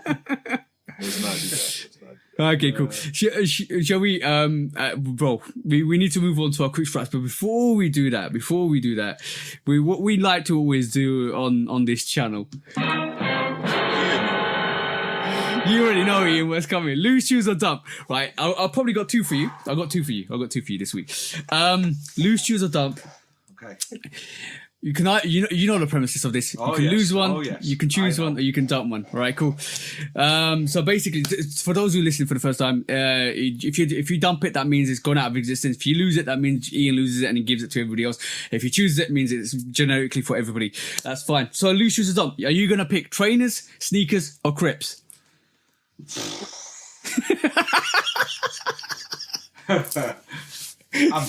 I'm keeping the one I want is trainers. Okay. Crepes can be dumped, man. I'm sorry, that is just like crepes. What are you talking about? Crepes and crepes. Crepes and crepes. Yo, I'm so happy you asked him this question, and you answered that the best possible way, man. Because trainers, that's what y'all say. That's what I got used to y'all saying. We say sneakers.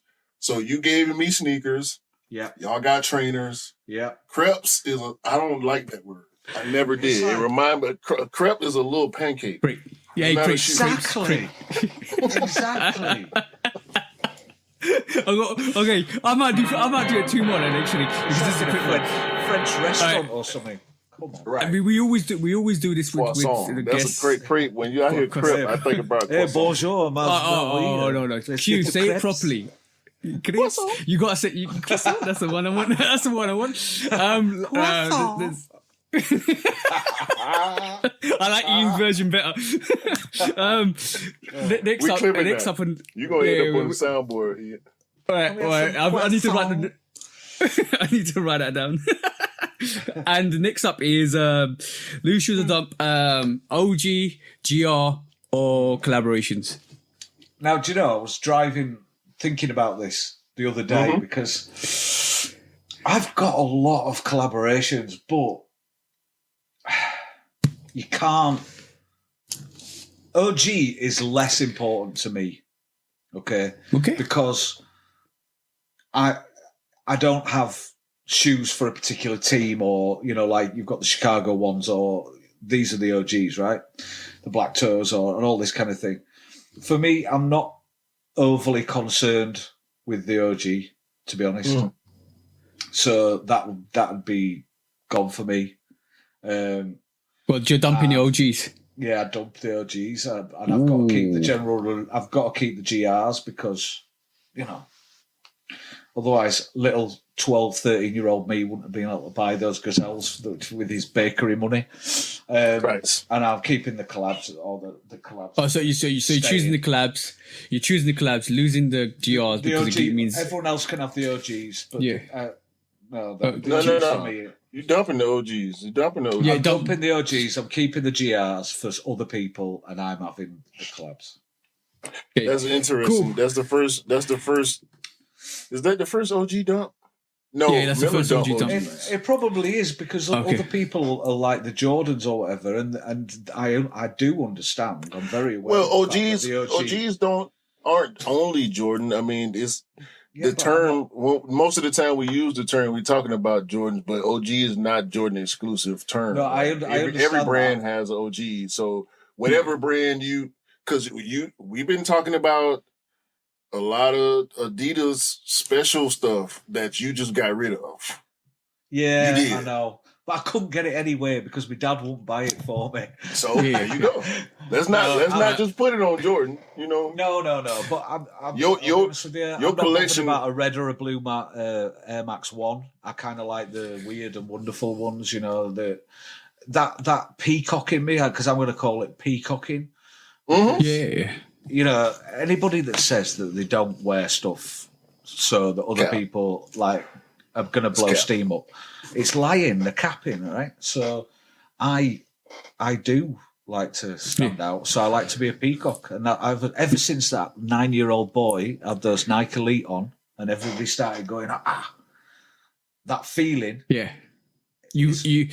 It's like chasing the sneaker dragon. Aren't you? Like, Definitely chasing the sneaker dragon. It's like Q says, you know, you've got to have the right outfit to go with the right shoes, and I do make sure that my socks match.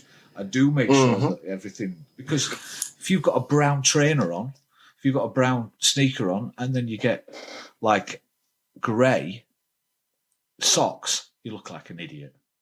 You know what I mean? Very true. Very true. But last loose shoes done. Right.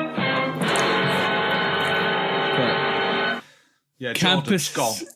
Oh, sorry. Campus, Sambas, or Gazelles. Oh, right, okay. Getting rid of Campus. The shape is weird on the Campus. I don't know what it is. I've got one pair of Campus, and they're the Bad Bunny ones.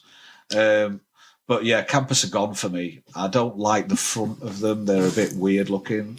So I'm going to, I will keep the Gazelles. Okay. And then other people can have the Samba. The 14-year-old little white girl can have the Sambas.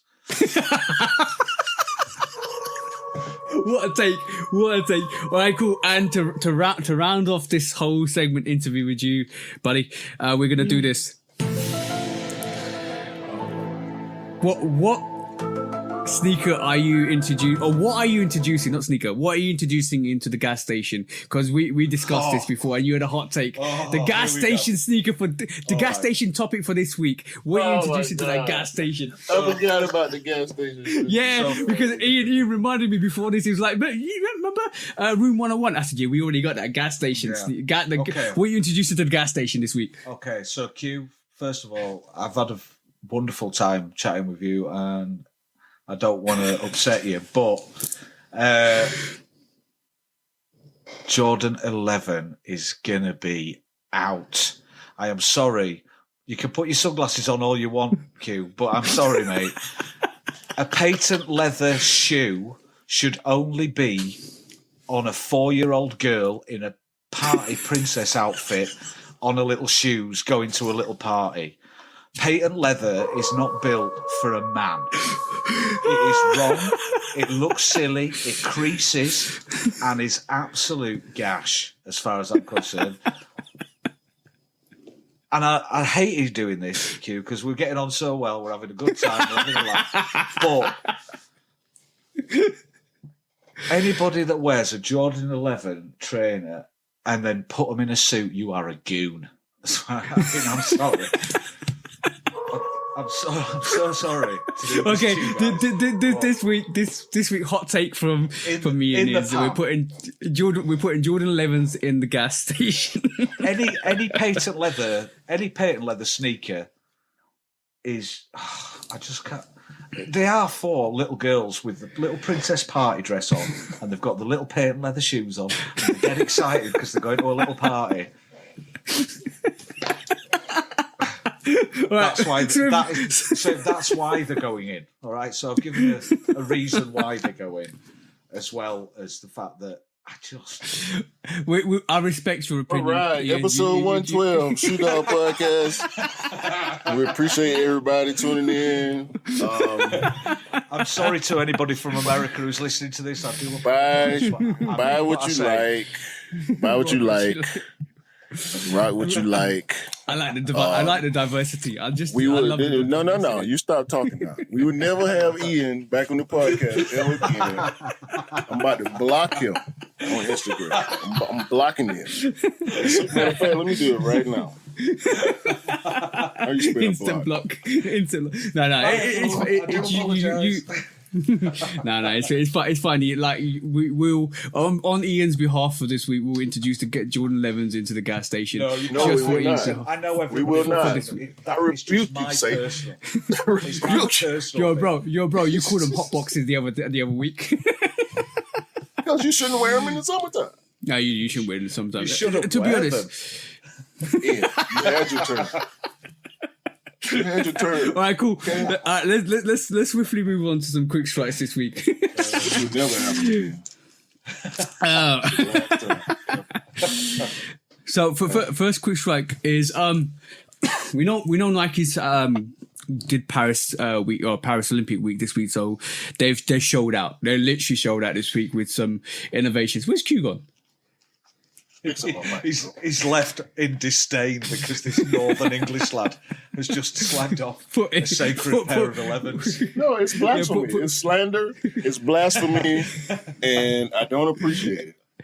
It's probably one of the most iconic Jordans you could put up there. Mike is the bastard goat's favorite shoe. Yeah. But going back into this week's quick strikes. So this week we saw Nike do the most, I'd say the most, and they introduced the Paris Olympic lineup. Let's run through that, bro, because that was epic, and there's a couple of variations I'm really interested to see and get your opinions on. Shall I? You got it, bro. First so basically, go on. Let's start with we just talked about marketing with Nike. Like they look at the type of foolishness they got going on. Mind you, we were looking at Nike AI designs from a lot of other people, but Nike actually went down the AI route with these inspirations, which is utilizing what is already out there and utilizing some of the innovations. And let's not even talk about the Pegasus Premium, no, bro. We got to do it out the way because this is a whopper of a shoe. Yeah, I like this. They wasted money on the Scorpion. They should have been trying to do more stuff like this. Agreed. I like it's crazy chunky, and it feels like it looks like it's gonna be a crazy ride. Like once you put these on feet, but I want to see it. I want to do it. Yeah. Have you ever tried on those Next Percent ones? No, I have not. Because I'd like to try what they're like because they look super bouncy, bro. Yeah. Like this is a triple zoom sneaker right here they rolling out. Pretty much, it's coming out in 2025. So anybody that wants this, you have to wait a year for it to come out. But this is called a Pegasus Premium. It's got visible air unit, which is sculpted from forefoot to heel, which is awesome. It's controlled to carry runners' power efficiency. So basically, giving you more effective running power and giving you more energy back into your runs, which is awesome. From heel to toe, which is awesome as well. React-X's foam on it and Zoom foam on it, which is dope. Absolutely dope. And bro, I like this. It's a triple stack, dog. It's a triple stack. So, I mean, one layer is React, but it might as well be triple Zoom because you put Zoom on, you put React on top of Zoom on top of Zoom. And to React. Like, come on, bro. Zoom is already stupid. You ain't gonna feel the ground. You ain't gonna feel the ground or the bounce back. What are you? Are you gonna feel anything? You're gonna feel air. You're gonna feel air, bro. Are you gonna be able to tell that you're walking? You know what? On, I'm gonna say this. I'm getting this next year. This is nuts, bro. That's nuts. This is nuts. Bro, it's so chunky. Oh my god. I like it though. Yeah, go on. I like it. But I love a runner. So, like, runners are my real passion. I've got more runners than anything else. Look at the ventilation on that. Look at the ventilation on that, bro. Like this is very dope. It looks like. Yeah, it's very dope. Like very a full dope. airbag in the middle as well, eh? Zoom. It's full airbag, that, isn't it? Yeah, toe to heel. Toe to heel. Yeah. 100% Zoom action. And you know what? I like the color as well. I like the color on this as well. Absolutely fire. Yeah, so They need to. nice. That's a lot of money right there, man. Yeah. That's a $300 sneaker. Oh, bro, I hope it's not. I just hope it's I not. bet it is, man. That could be Yeah. $300 I feel like sneaker. we might be looking at 3 for that, bro. But this is what you get when you put artificial AI intelligence into your design work. You can get some really, really interesting concepts out of this. And this is not the only thing that we saw. Is there anything else you want to show, bro? Because I could pull something up. I like that. Yeah. That's mad. This That's is- madness. Madness. This is the Nike Alpha Fly 3 in the Paris colorway with the Bowerman prototype stamp on the each of these pairs are in the Paris Olympic colorway that Nike is rolling out. And athletes will be wearing this. Yes. Athletes will be wearing this. All the Nike people, I think, is it going to be everybody, or is it just going to be the Nike sponsored teams? Nike sponsored teams, I think. The Okay. athletes, Nike sponsored athletes. So Mate, I might be wrong. Until it gets banned. They're covering all bases, dog. They're covering all bases. This is the Nike Alpha Fly 3. I don't know if we'll see this. We might see these in maybe a long distance or a triathlon or maybe something like that. Because there's a lot of Olympic sports that don't get covered. The Olympics is every sport is in the Olympics. Like, it's the Olympics that y'all don't know about, don't care about, that's in there. So somebody will probably, maybe a road race or something. Yeah. Isn't skateboarding first Olympics for skateboarding? We'll get there, but They yeah. had the Olympics at Tokyo. Tokyo was Okay, skateboard. Cool. So this is the second variation. Yeah. Hey. We got more track shoes. Along with the Alpha Fly, we got the Pegasus 41. And we have the Air Zoom Max Fly 2, which is a track shoe. Yeah. These are all the pack. Excuse me. The pack is called a Blueprint pack, by the way. Yeah, it's literally predominantly white. If you're listening to this, go and check out the Nike Paris Blueprint pack. capsule. Yeah, blueprint capsule pack. Basically, it's predominantly blue, orange, and white. That's what you're getting with this actual pack, which is dope. The colorway they use is dope on this. So those are the running offerings. Those 3 sneakers. Basketball. We got the GT Cut and GT Hustle in that same colorway with the Bowerman stamp on the tag, exposed stitching, and all type of craziness going on. So look for those if y'all looking for the hoop shoes. Football boots. Let's go. Nike Air Zoom. That's the name of them. Mercurial Superfly in the Blueprint colorway. Y'all know the sneaker. If y'all know Nike football, y'all know the Mercurial Superfly is one of the GOATs of the Nike football line. So it's here. And the bottom is crazy. I always love the chrome effects on boots. Mm-hmm. Crazy. And don't forget, walking in with them suits on. DNs. They will be rocking the Blueprint DNs. All white with the blue, with the orange alien eyes, or the orange what you call it? Tractor traction. The tank tires on the you know what I mean? Yeah. The snowmobile, the whole snowmobile effect is going on. DNs are doing stuff this year. Do you like that? Everybody- I don't like them, man. No, You don't ride with the DNs? Don't rock with you them at all. like it. Do you know what it is? Right. Okay. So, going back a little bit, the problem that we had with Nike, say Air Max 90s, for example, or any of the sort of those style, they were worn by a certain type of character around our area, and so we didn't wear them. And the DNs are a JD in the UK, a JD Sports type shoe, which is It's more for that crowd. You know, they're wearing like the Nike Tech fleece. They've got the DNs on, or they've got this. You on. hit the nail on the head. It's You hit the nail on the head. It's that style, yeah. It's that I'm style. glad. I'm it's glad not you for know me. that as well. Q. It's not Roadman it's shoe. not for me. Yeah. It's not. Yeah, it's not for me. love it or hate it. it's doing numbers. This is what I was trying to get at. I'm being from a neutral perspective. It's like the Nike 270. It's for that kind of market. It's for like the Air Max 270 crowd, the 720s. It's for that type of crowd. It's not for me. But you saying if the Air Force One crowd? Ian. Yeah, possibly. Guess what?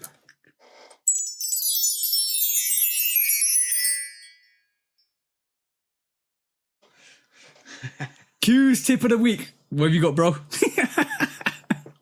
There's a difference between a hooligan and a roadman. Oh yeah. The difference being, bro? Oh no. Just no. That's the bottom line. Custom.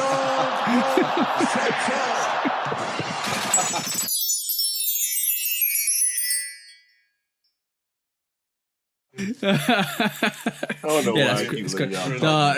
What I actually meant is the crowd that wears the triple black Air Force Ones or the triple white Air Force Ones probably maneuver to the DNs as well, because it's another, like you said, like if you don't know what Ian meant by JD sneakers, if your sneaker ends up at JD, it's a sneaker that is suited to a certain market, and some people say JD sneakers are where sneakers go and die, and then DNs are not dying, but they are for a certain demographic of sneakers. You're laughing, but it's true, bro. There's a lot of jokes being made over here. They're a mass market. They're a mass market Air Max, you know. Yeah. It's an Air Max, bro. It's the flagship Air Max for the year, so of course it's a mass market sneaker. It's doing better than the Pulse from last year. Yeah, the Pulse better last than year. the Pulse, better than the Scorpion. Yeah. Better than what was the one before that? The 270s, not the 270 Reacts. Yeah, they did okay. The second one didn't. The Scorpion didn't. The Post didn't. So the DN is doing a lot better than any other flagship Air Max that we've seen in the past few years. Yeah. In London, you've seen a lot more DNs. Go on, bro. I'm not seeing them. Not seeing them. Because you don't be running the road, man. Last but not least, Nike SB8. For the skateboarders in the Olympics. I really, really like these. It was some speculation about them, but it seems that they are real. This is actually what the sneaker is going to look like. Same colorway aesthetic, the white with the fuchsia or whatever color they want to call that. It looks like fuchsia on it. But these got a clear bottom. It's named after the GOAT of skateboarding, Nike skateboarding anyway, Sandy Bodecker. This is the SB8 problem solver. Sandy Bodecker's IG handle was the problem solver 8. Mm-hmm. So shout out to Nike for once again doing it for Sandy on the SB side, naming the sneaker after him, putting new tech for the skaters to try to help the Nike skaters win the gold. So that's what it's all about. Nike is doing what Nike does to try to get gold medals for Nike athletes. And the U.S. is sponsored by Nike. Nike's a U.S. company. We know what's going on. Well, I wonder what's going to happen with the Reebok athletes when the NBA. When they have to feet up those Nikes. They're gonna wear Nike shoes. Some of them might cover the swoosh or whatever. But they have to wear the shoes. That's why it's so much controversy around the U.S. Olympic team, men's basketball team, and probably the women's team too, is because of the brand stuff that go on. We talk about this fairly often. Nike doesn't want non-Nike athletes representing the brand because they know there's going to be some shade involved. It's going to be some covering the logo and stuff like that, so they don't want that. Also, you forgot one more sneaker, bro. The Nike breakdancing sneaker. I did forget about that. Which is awesome. It's a similar vein. I don't know when was breakdancing introduced to it. Is it the first time they're doing it, or is it it's been there before? Gymnastics. I know gymnastics. I'm not. This is not gymnastics. This is breakdancing. This is b-balling. Wait. This is the breakdancing. Like actual breakdancing. Yeah, actually breakdancing, bro. They put breaking in the Olympics. Yeah, this is what I'm trying to say. Is this the first time? We win. Hip-hop is everything. Ian moving a jive there. Yeah, but Nike showed out. Nike really showed out. There you go. Nike really showed out. But last quick stop we're going to cover. Yeah. Last quick stop we're going to cover quickly is this whole Samba wave at this moment in time. Is it just hype, or is it really something that's going to stick? Because we talked about this earlier. We kind of alluded to this earlier.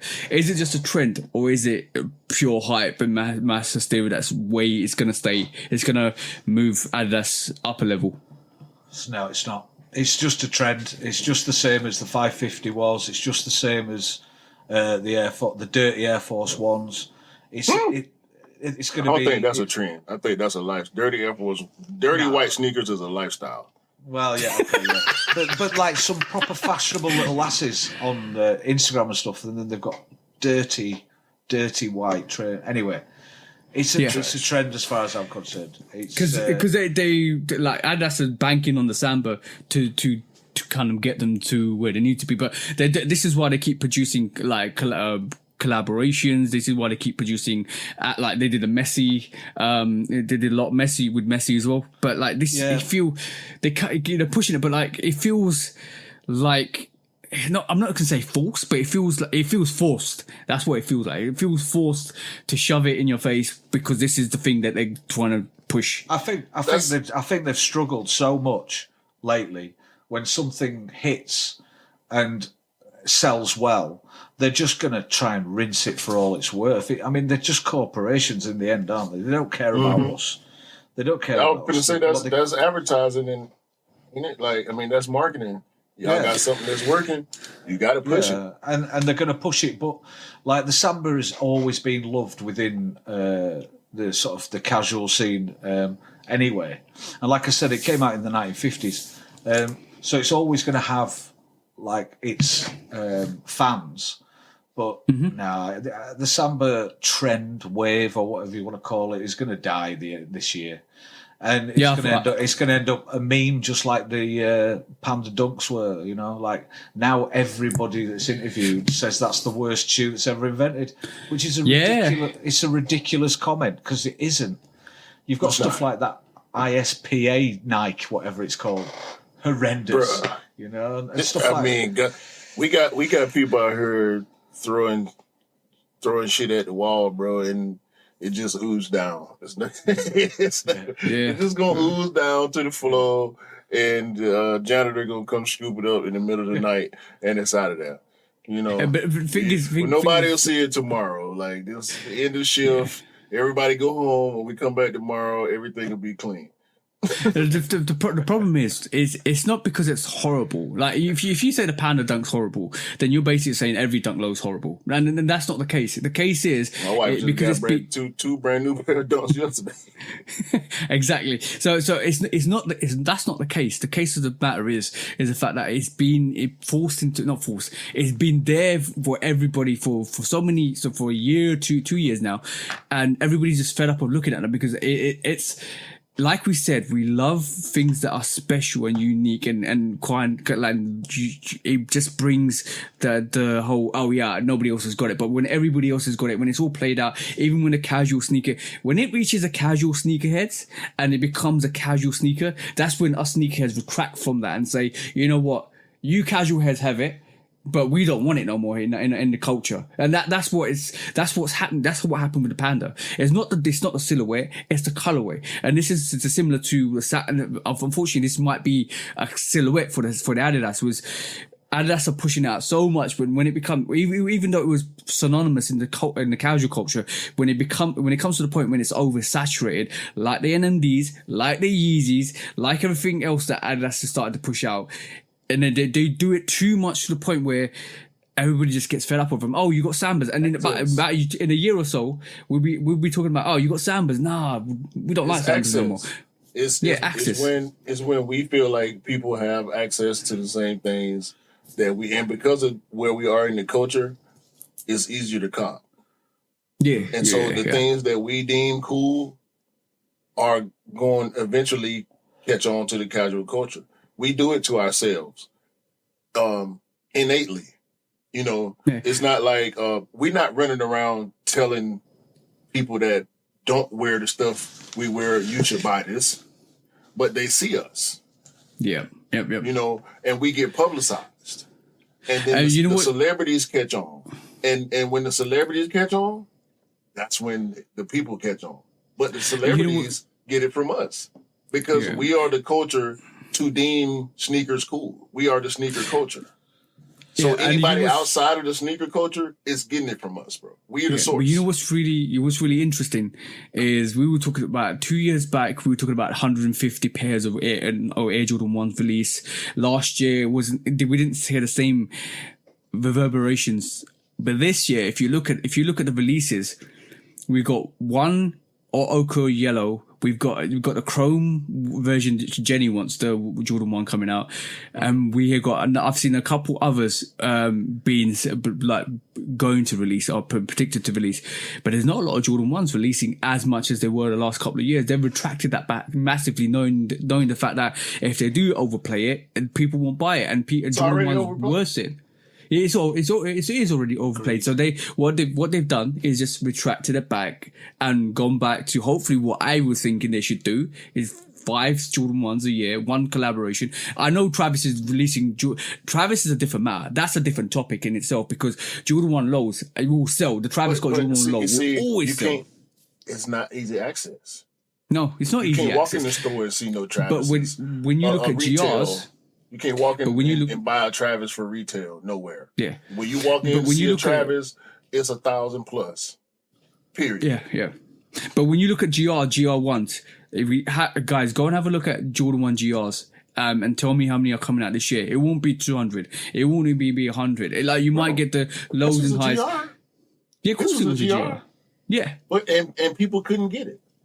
It was the time. It was during the pandemic. Hype for the ones and all that stuff combined that presented what you're finding the one as this thing that everybody and once everybody was able to get it, we was like, you know what? I don't even want them no more. Yeah. Look who wearing them. You ain't even doing them. You ain't even wearing them right. Yours dirty. Yeah. Why yours dirty? You ain't no sneaker. Stop. You ain't even a sneakerhead. Stop. You know what? I can't do nothing you do. Yeah, but I don't know Adidas culture, right? I'm not listening to nobody that don't know as much as Ian know about Adidas, because Ian has showed me 2 Adidas already that I like, and I'm more mad at Adidas, even though I don't champion Adidas. I'm more mad at them now because they got other stuff that I feel like could have them more in competition with us. Yeah. And but it's good. I'm definitely that, but going back to Jordan 1, I'm definitely seeing a switch around. I'm definitely seeing we're not seeing a Jordan 1 every single month now. Every single month, like last couple of years back, we were getting a Jordan 1 every month, bro. Every single month, this one, that one. We're not seeing that. It's a massive attraction. It's a massive attraction at the moment. Do you not think that is a reaction because when COVID happened, everybody was buying everything. So I reckon the brands were just like, oh, God, this is amazing. Let's just pump out. And because it's like a year and a half between inception and release, they were just going, yeah, let's pump them out. And last year was like the last year of it happening. And now they've gone on and we need to calm it down now, don't we? Yeah, 100%. That's total facts. And when the brands start looking at the profit levels from COVID to when they look at the profit levels now, there's no comparison. What they need to look at is they need to ignore the COVID period and look at the profit levels before COVID and look at the profit levels after COVID. And that's the comparison you need to take, because we know everybody went crazy sitting at home picking up sneakers left, right, and center. Every sneaker was getting sold out. Every sneaker was a hype sneaker. Every sneaker was valuable. And now it's no longer the case. You need to ignore that period of COVID between 2019 and 2022 and then have a retrospect of what was happening before and what was happening after. And I think he's pulled out. Adidas just need to drop more jeans, Mark 1s.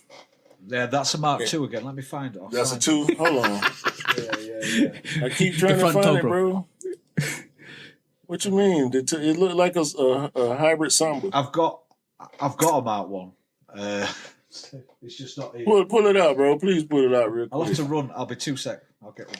Yeah, but it was interesting. It's interesting to see, like, Ian is very, very knowledgeable. And it's good to have him on the podcast this week because he brought some real good.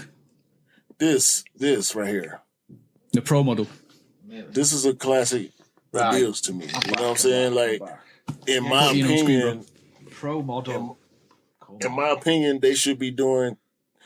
Why ain't no Stone? Is there a Stone Island Pro model? Nah. Why? I don't know. I listen. You're completely. Why didn't no Sean Witherspoon, Bad Bunny, Fear of God Pro model? Come on now. Okay, so this is old, but that is the Mark 1. So it doesn't have the bumper on the front. Okay. It's just more. But this is a very old shoe. This is an old shoe. But what's the date? Oh, this one is basically a one of one of old, like a 2004, something like that. Ooh. One of one. One of one reissue.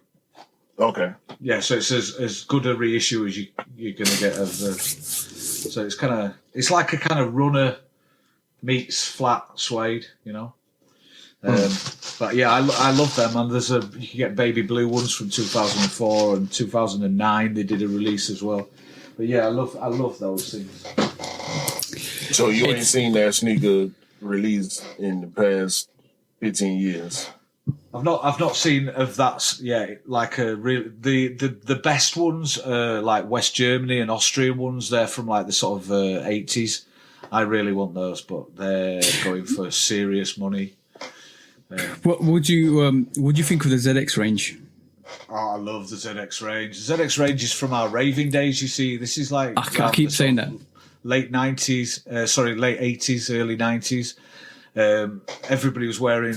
It was acid house, so all the music came over from Detroit and Chicago, and really blew up in the UK. And especially around, all of the UK was taken with the rave scene, and it was all like bright neon colours and all this kind of thing. And then you'd have the super comfortable, because back in the day you couldn't go to a nightclub if you weren't wearing shoes. Yeah. It was just a very weird time. It was a weird time where everyone was looking like they would just come back from going to a wedding and they were getting really drunk in a nightclub, you know. It was a very different time. And then when the raves started, then people could start wearing comfortable stuff because they're dancing all night. Right. I remember I'm a football hooligan. Drunk. I'm definitely more of a raver. I was like, I was 18 in 1990, so this is glow sticks and the boots and pants. Oh my God, I was doing big box, little box, big box, little box, big box, little box, past the box. and I keep saying this. The ZX range is dope. The ZX range is super dope. I've got. Go ahead. It's show and tell time with Ian. If you listen to this, it's probably worth checking out the podcast. Timestamp. You gotta watch it on YouTube, bro. You gotta watch it on YouTube. But we don't say that, like, we don't try to drive the audience. You know, we appreciate everybody that watches and listens to us on whatever platform. But I do encourage. I want to encourage y'all to check it out on YouTube if y'all can. If y'all listening on any of the audio platforms, because Ian is pulling out some. So this one I really want to talk about just for a second. This is a ZX 4000, but this is a collaboration with a South African boutique called Shelf Life. Nike have just done a Shelf Life collaboration. This was from around 2019. Now it just looks plain, right? But the materials are just immense.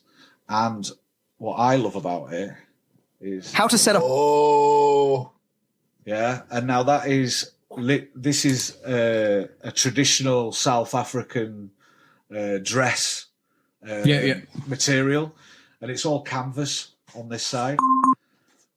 And then it's the same on the other shoe.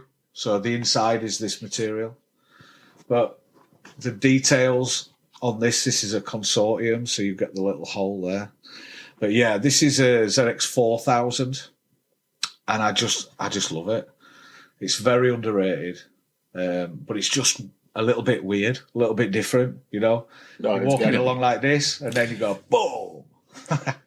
That's one of them ones. That's one of them ones that when you go to a sneaker event, you can pull out, and you know ain't nobody gonna be in there with that. And exactly right, Q. That's exactly what it's about, you know. I like, someone, but different. Yeah, I like the ZX. The ZX is such a great range. I got the ZX 8000, the Bape undefeated with the black variation. I want to get the green variation because it's fire. To me, it looks cheap money now, bro. I know. And exactly the ZX. The ZX range ain't. It's not been put. It don't get pushed like that either. But the OG colorways are dope as well. The OG colorways on the ZX are dope. The Aqua ZX 8000 Aqua is the iconic. That's like to very ZX people. That's kind of like a Chicago or a no. That's just a fire runner, bro. Ain't no like no nothing. It's just a fire runner. The thing is, what you guys probably realize from this whole conversation with Ian is that's the one with it's got like the netting on the inside of the midsole, right? It's the I've got one here with me. White, of course you have, Ian. White, blue, and like a orangish type color, right? Yep, that's the one, bro. But you have to get the particular year because they released the Aqua in 2020 and 2019, and it's right. Okay. Yeah.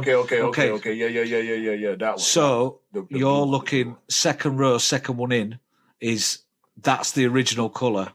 That's the original ZX 8000 color that was released in 2009, 2004, and 2013. They released the lighter kind of look like washed out Aqua, which you just there. That was 2020. So that was slightly different. It annoyed me a little bit because the color, the vibrancy of the 04, 09 is way better. And like even from a Jordan Nike perspective, I can respect. I not the fact that I don't just pick up Jordan Nikes. I can respect that. I really do respect that because it's a classic. It's such a classic. I respect sneaker. it. I don't care about it though. Yeah. It's exactly the same with me, Q, with Jordans. I respect them. I just don't care about them. You know. Yeah, it is what it is, bro. And that's what's cool about this. You know, that's what's good about this game. Y'all can sit here and talk about ZAs all day long. Ain't none of them better than any Air Max. Yeah, I mean, except the Scorpion. Except the Scorpion. ZAs better than the Scorpion. Scorpion's trash. I've got one last one I was going to tell you from the Adidas world. I love this. This has been an awesome podcast today. Awesome podcast. Innovation, right? Innovation. Travis Scott. What's he got? He's got that little pocket for special things, right? Yeah, special things. Yeah. Special things for special occasions. This is a city PT runner, and if you go like that, and then you have a little pocket in there for special small items that you might need. All right, your sweeties. Man. All right, your man. sweeties. Enough your sweeties. Enough your gummies. This is not an Adidas show. I'm gonna get you to buy some Adidas. Or no, you won't. I might even send some over to you, Q. No, don't do Just that. so Don't waste your money. because you're a respectful guy, and so out of respect, if somebody gives you a gift, you're not going to throw it away, are you? You see? No, there's this thing on the internet called GOAT. But the bad thing about Adidas is, my friend, you'll only get like $30 for them because there's no resale on Adidas. Facts. You said it. Facts. You said it. I didn't say it. It's true. But to be honest, that's kind of what I love about it as well. You know, people help each other out because like 100%. you guys help each other out, right? Yeah. The Adidas community is more. We're older, so we are less financially incentivized. Speaking of helping, Here we go. What we got? Hey. Oh, yeah, I want those. That's heading my way right this moment in time. Is that yours? Is it? That's your pair. No, that's Q's, but my one's in the post at the moment. Man, that is badass. Yeah, very, very badass. It literally embodies the rise of the Phoenix, pretty much. It's an amazing looking shoe. There's no doubt about it. Yeah, There's no doubt about it. That very is dope. amazing. And by the way, that is my first 95. By the way, Wow. yeah, that's how much I love it. Now you're a bit of a road man now. No worries. Yeah. All great trackies with that Phoenix on. Get your red tech fleece on, brother. You've been rocking it out. I pulled out the habaneros. Habaneros yesterday. They're nice, man. They're nice. So yeah, and these some big sleepers right here. I ain't gonna share what I shared with TJ. They're gonna big break sleepers. necks then. Air Max 95 habanero. Look it up. That's all I'm I was telling you. surprised. Look it up. Yeah, go look up the Air Max 95 habanero.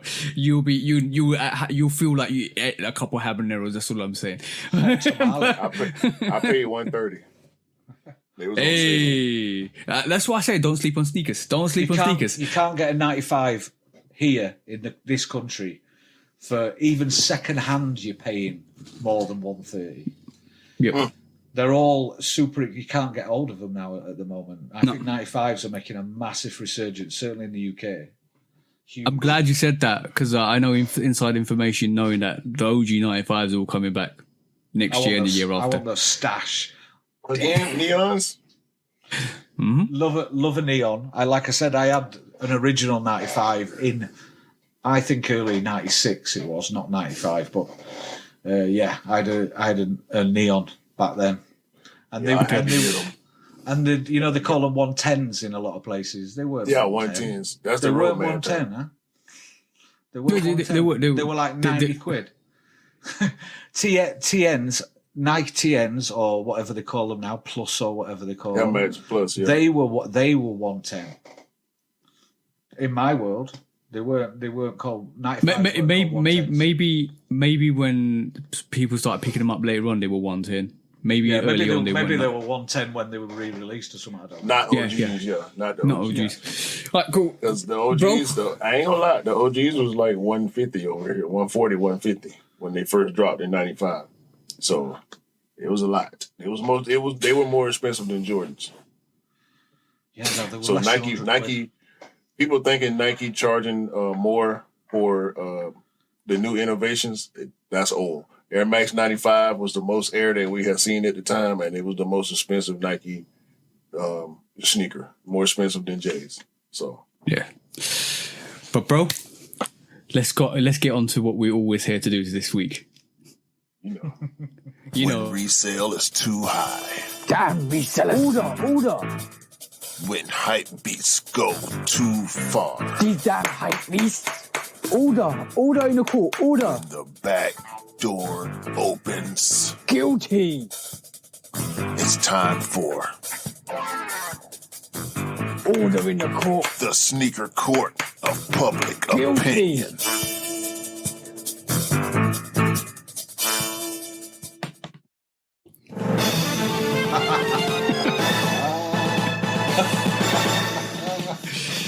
Guilty! Welcome back to the Sneaker Court Public Opinion with me, Judge Public Opinion and Executioner. And we always get this reaction from the guests because they always love it. Even though you see it on YouTube and you hear it on the actual audio channels, we always, if you are on the audio channels, you need to come and check us out when we do Sneaker Court Public Opinion. It's really, really funny. But bro, this week, I saw something on First of all, Ian, have you got a court case this week? No, Ian is not allowed in the court case. All right, cool. Let me move on to the court case I've got this week. We've got a court case this week. I need you to share what I sent to you because I just want to let you guys know to be careful out there, to be very, very careful what you purchase on the secondary market, what you actually purchase, especially if you're in the States. If you are purchasing stuff early, make sure you verify it, make sure you check it, make sure you put the blue light on it, make sure you do everything possible to make sure that the product's legit. Cause Q's going to share something to let you guys know that pretty much 90% of your products are fake. Go on, bro. 90%. 90%. And that's like Spider, Dental Tears, Hellstar. All of it. How does the business actually work? We get most of our product from China and overseas. They distribute it to a middleman who's located in the U.S. And he has to at least spend $20,000 when he's buying from China. The Chinese distribute to him. He has to now distribute it to the resellers located in the U.S. So it's just like a chain effect. It's from China to the middleman to the resellers, and then the resellers obviously sell to the stores. So where do you fall in that chain? I work with the guy buying from China. The guy buys from China, sends it to you, and you then sell to the stores. Exactly. How many stores sell fake clothing? About 90%. 90. You can pause it now, bro. So I'm gonna say to you guys, if you can't, this is what I always do, and if I can avoid it, I do avoid it. If you can't get your products from retailers, don't get it. Do not get it, especially when products are easily manufactured, products are easily distributed, and it's hard to tell, especially with clothing. Do not purchase your clothing on the secondary market. You might be okay with sneakers because it's quite easy to tell, but it's really hard to tell with actual clothing.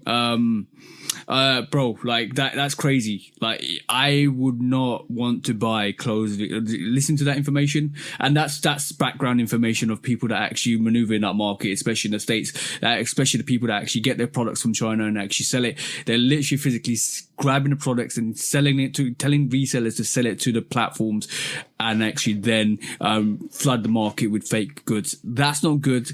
Just be careful. You're spending your valuable money on products, and you should be really, really careful where you spend your money because you don't want fake stuff. And we all agree we don't want fake stuff, do we, bro? Hey, public service announcement, everybody. Resellers and consignment shops are not to be trusted ever. No. Some of the people may be cool.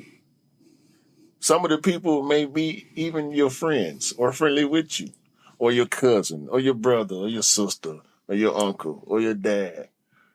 They're people too. Their job is to get over. That's their job. Their job is to get more than what it's actually worth, whether it's real or not. And they don't care at the end of the day. They might, if you know them or if you're cool with them, let you know what's going on. But if you don't, they're going to get you. And the more they can get from you, the better for them. They're not going to turn it down. They're not going to turn down your money, bro.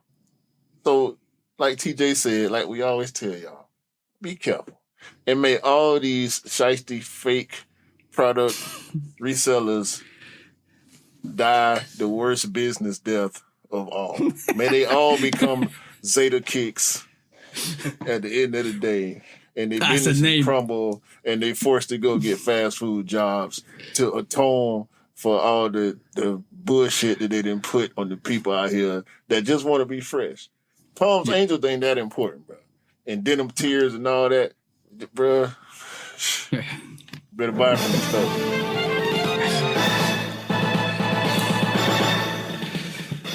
Guilty for all those people that actually participate in selling fakes to retailers and all that stuff, or resell shops. I hope karma comes and bites you in the ass. That's all I'm going to say, bro. That was Sneaker Quarter this week. You had any thoughts, Ian? I totally agree with you. Listen, if you want to buy fakes, buy fakes. But as long as you sell them as fakes, I don't really have a problem with it, to be perfectly honest. My issue is people being shysters, like selling to people who don't know. It's just confidence tricksters. They've not got good morals. I don't like that. There's only one word for it: fraud. Yeah. Simple as. Well, they're just liars, aren't they? They're just liars. Listen to the man who ain't telling the truth. This time he told the truth. I don't know about that bogus court case from months ago. Don't know about that whole Jordan 11 thing, but apart from that, he's all right. When resale is too high. Damn resellers. Order.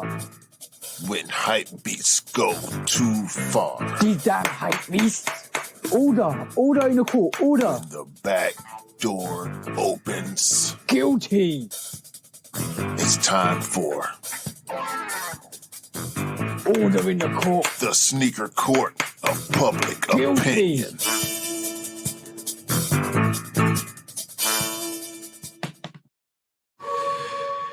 Hey, just on that matter, I think we saw it a long time ago after COVID. I think he mentioned it. He got sold, and we talking about it since COVID finished. These resale shops are starting to close down slowly but surely. Yep. And we saw it. We knew, like, it's obvious that was a obvious slap to the face. You knew that was coming, because it's not sustainable. Nobody's buying sneakers like they were. Resale is not as broad as what it was in COVID, and most of these shops are going back online, which I think is more the effective business anyway. But we saw one big shop in London close its doors and go online. So that's going to be happening a lot more. And you know what? Online competition is way greater than in-store competition, because you got a lot of markets to compete with. When you can go into a store and see it in hand, and you got that desire to buy it there and then, that goes out the window straight away, because then you're actually competing with like other bigger platforms like Collect, StockX, eBay, Go. All of those are fundamentally online stores. Yeah, so yeah, just it's a sad time. It's definitely a sad time, very sad time for resale shops. But it was going to happen. Definitely going to happen. You need to have a business case after COVID was over. Definitely. Especially when you're selling fakes. I ain't gonna say your name. We know you had fakes over there on 85. You had fakes in low 5 points too. We know. Yeah. Ooh. We know. I don't know who you're taking shots at there. Yeah, we know. We know you move. And by the way, excuse me, shout out to my boy Retro Rick. Happy birthday, Rick. Rick had me Happy in the birthday to you, club bro. the other night. That's the story I was waiting for, bro. I felt old. It was lit though. It was cool. It was a club full of 40-something-year-old people though. So Okay. It was like old times, but we all gotta go to work in the morning, so ain't none of us trying to have no problems. we still like our music loud, and we still like to smoke and drink and dance, but we gotta get up in the morning. Yeah. We like to party, but till about 10 p.m. because then we need a good night's sleep. You know what my missus said the other day, right? Which is quite funny.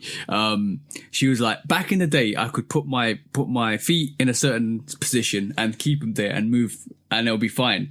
And now, 5 minutes or 10 minutes, and I need to move it because otherwise it starts to ache. It's like, when did that happen? It said, when you hit 30. You don't even know. You don't even know. Wait till you hit 50. Believe me, everything hurts all the time. Alienate ourselves. We gotta stop. We can't alienate ourselves for the young people. We're all still 20 here. Don't worry, guys. We're all still here 20. 20 in here. 20 in here, for sure. For sure. 100%. That's what keep us great, bro. Exactly, bro. You're only as old as you feel. That's what I'm gonna say. So I'm still like 16 years old. All right, cool. On that note, guys, cool it, bro. Ian, have you got anything more you wanna say? Or we are definitely gonna have you back. Like you've been such an awesome guest this week, and even though Q's gonna kick. You couldn't get one. I already know I'm guilty. I've been married a long time. I'm always guilty. Say it, bro. Listen to the man when you telling the truth. That's the one. That's the one. All right, Ian. It's been wonderful to have a conversation with you. We always open up the podcast to the community and people like yourself to come on and have a discussion. It's awesome to have a discussion with you. It was so enlightful to have a discussion with you today as well. I thought it was gonna get very tetchy, like in terms of like very conflicted, but it was a dope conversation. I enjoyed that a lot. We're just guys who like trainers or sneakers. Yeah. And we like different things, but the love is the same. Yeah, exactly. We like trainers and sneakers, not crepes. Definitely not crepes. I don't like those French pancakes. you like croissant? I like croissant. On that note, bro. All right. Episode 112, man. Hopefully everybody has a great day, great week, great month, and love the people that you love, bro. And hopefully they love y'all back, because we love y'all. We know y'all love us. For Ian, for TJ, episode 112, man. Hey, buy what you like. Rock what you like. Don't believe the hype, because the hype ain't real. And sneakers don't make you cool. Because you make the sneakers cool. Sneakers cool. 100%. We're in agreement. Finally, we're in agreement. It's been a pleasure, gentlemen. It really has. It's been a total pleasure. No worries, Thank bro. you so much. You're welcome, bro. We appreciate you, bro. 100%. We out of here. Peace out, y'all. Peace out. Peace.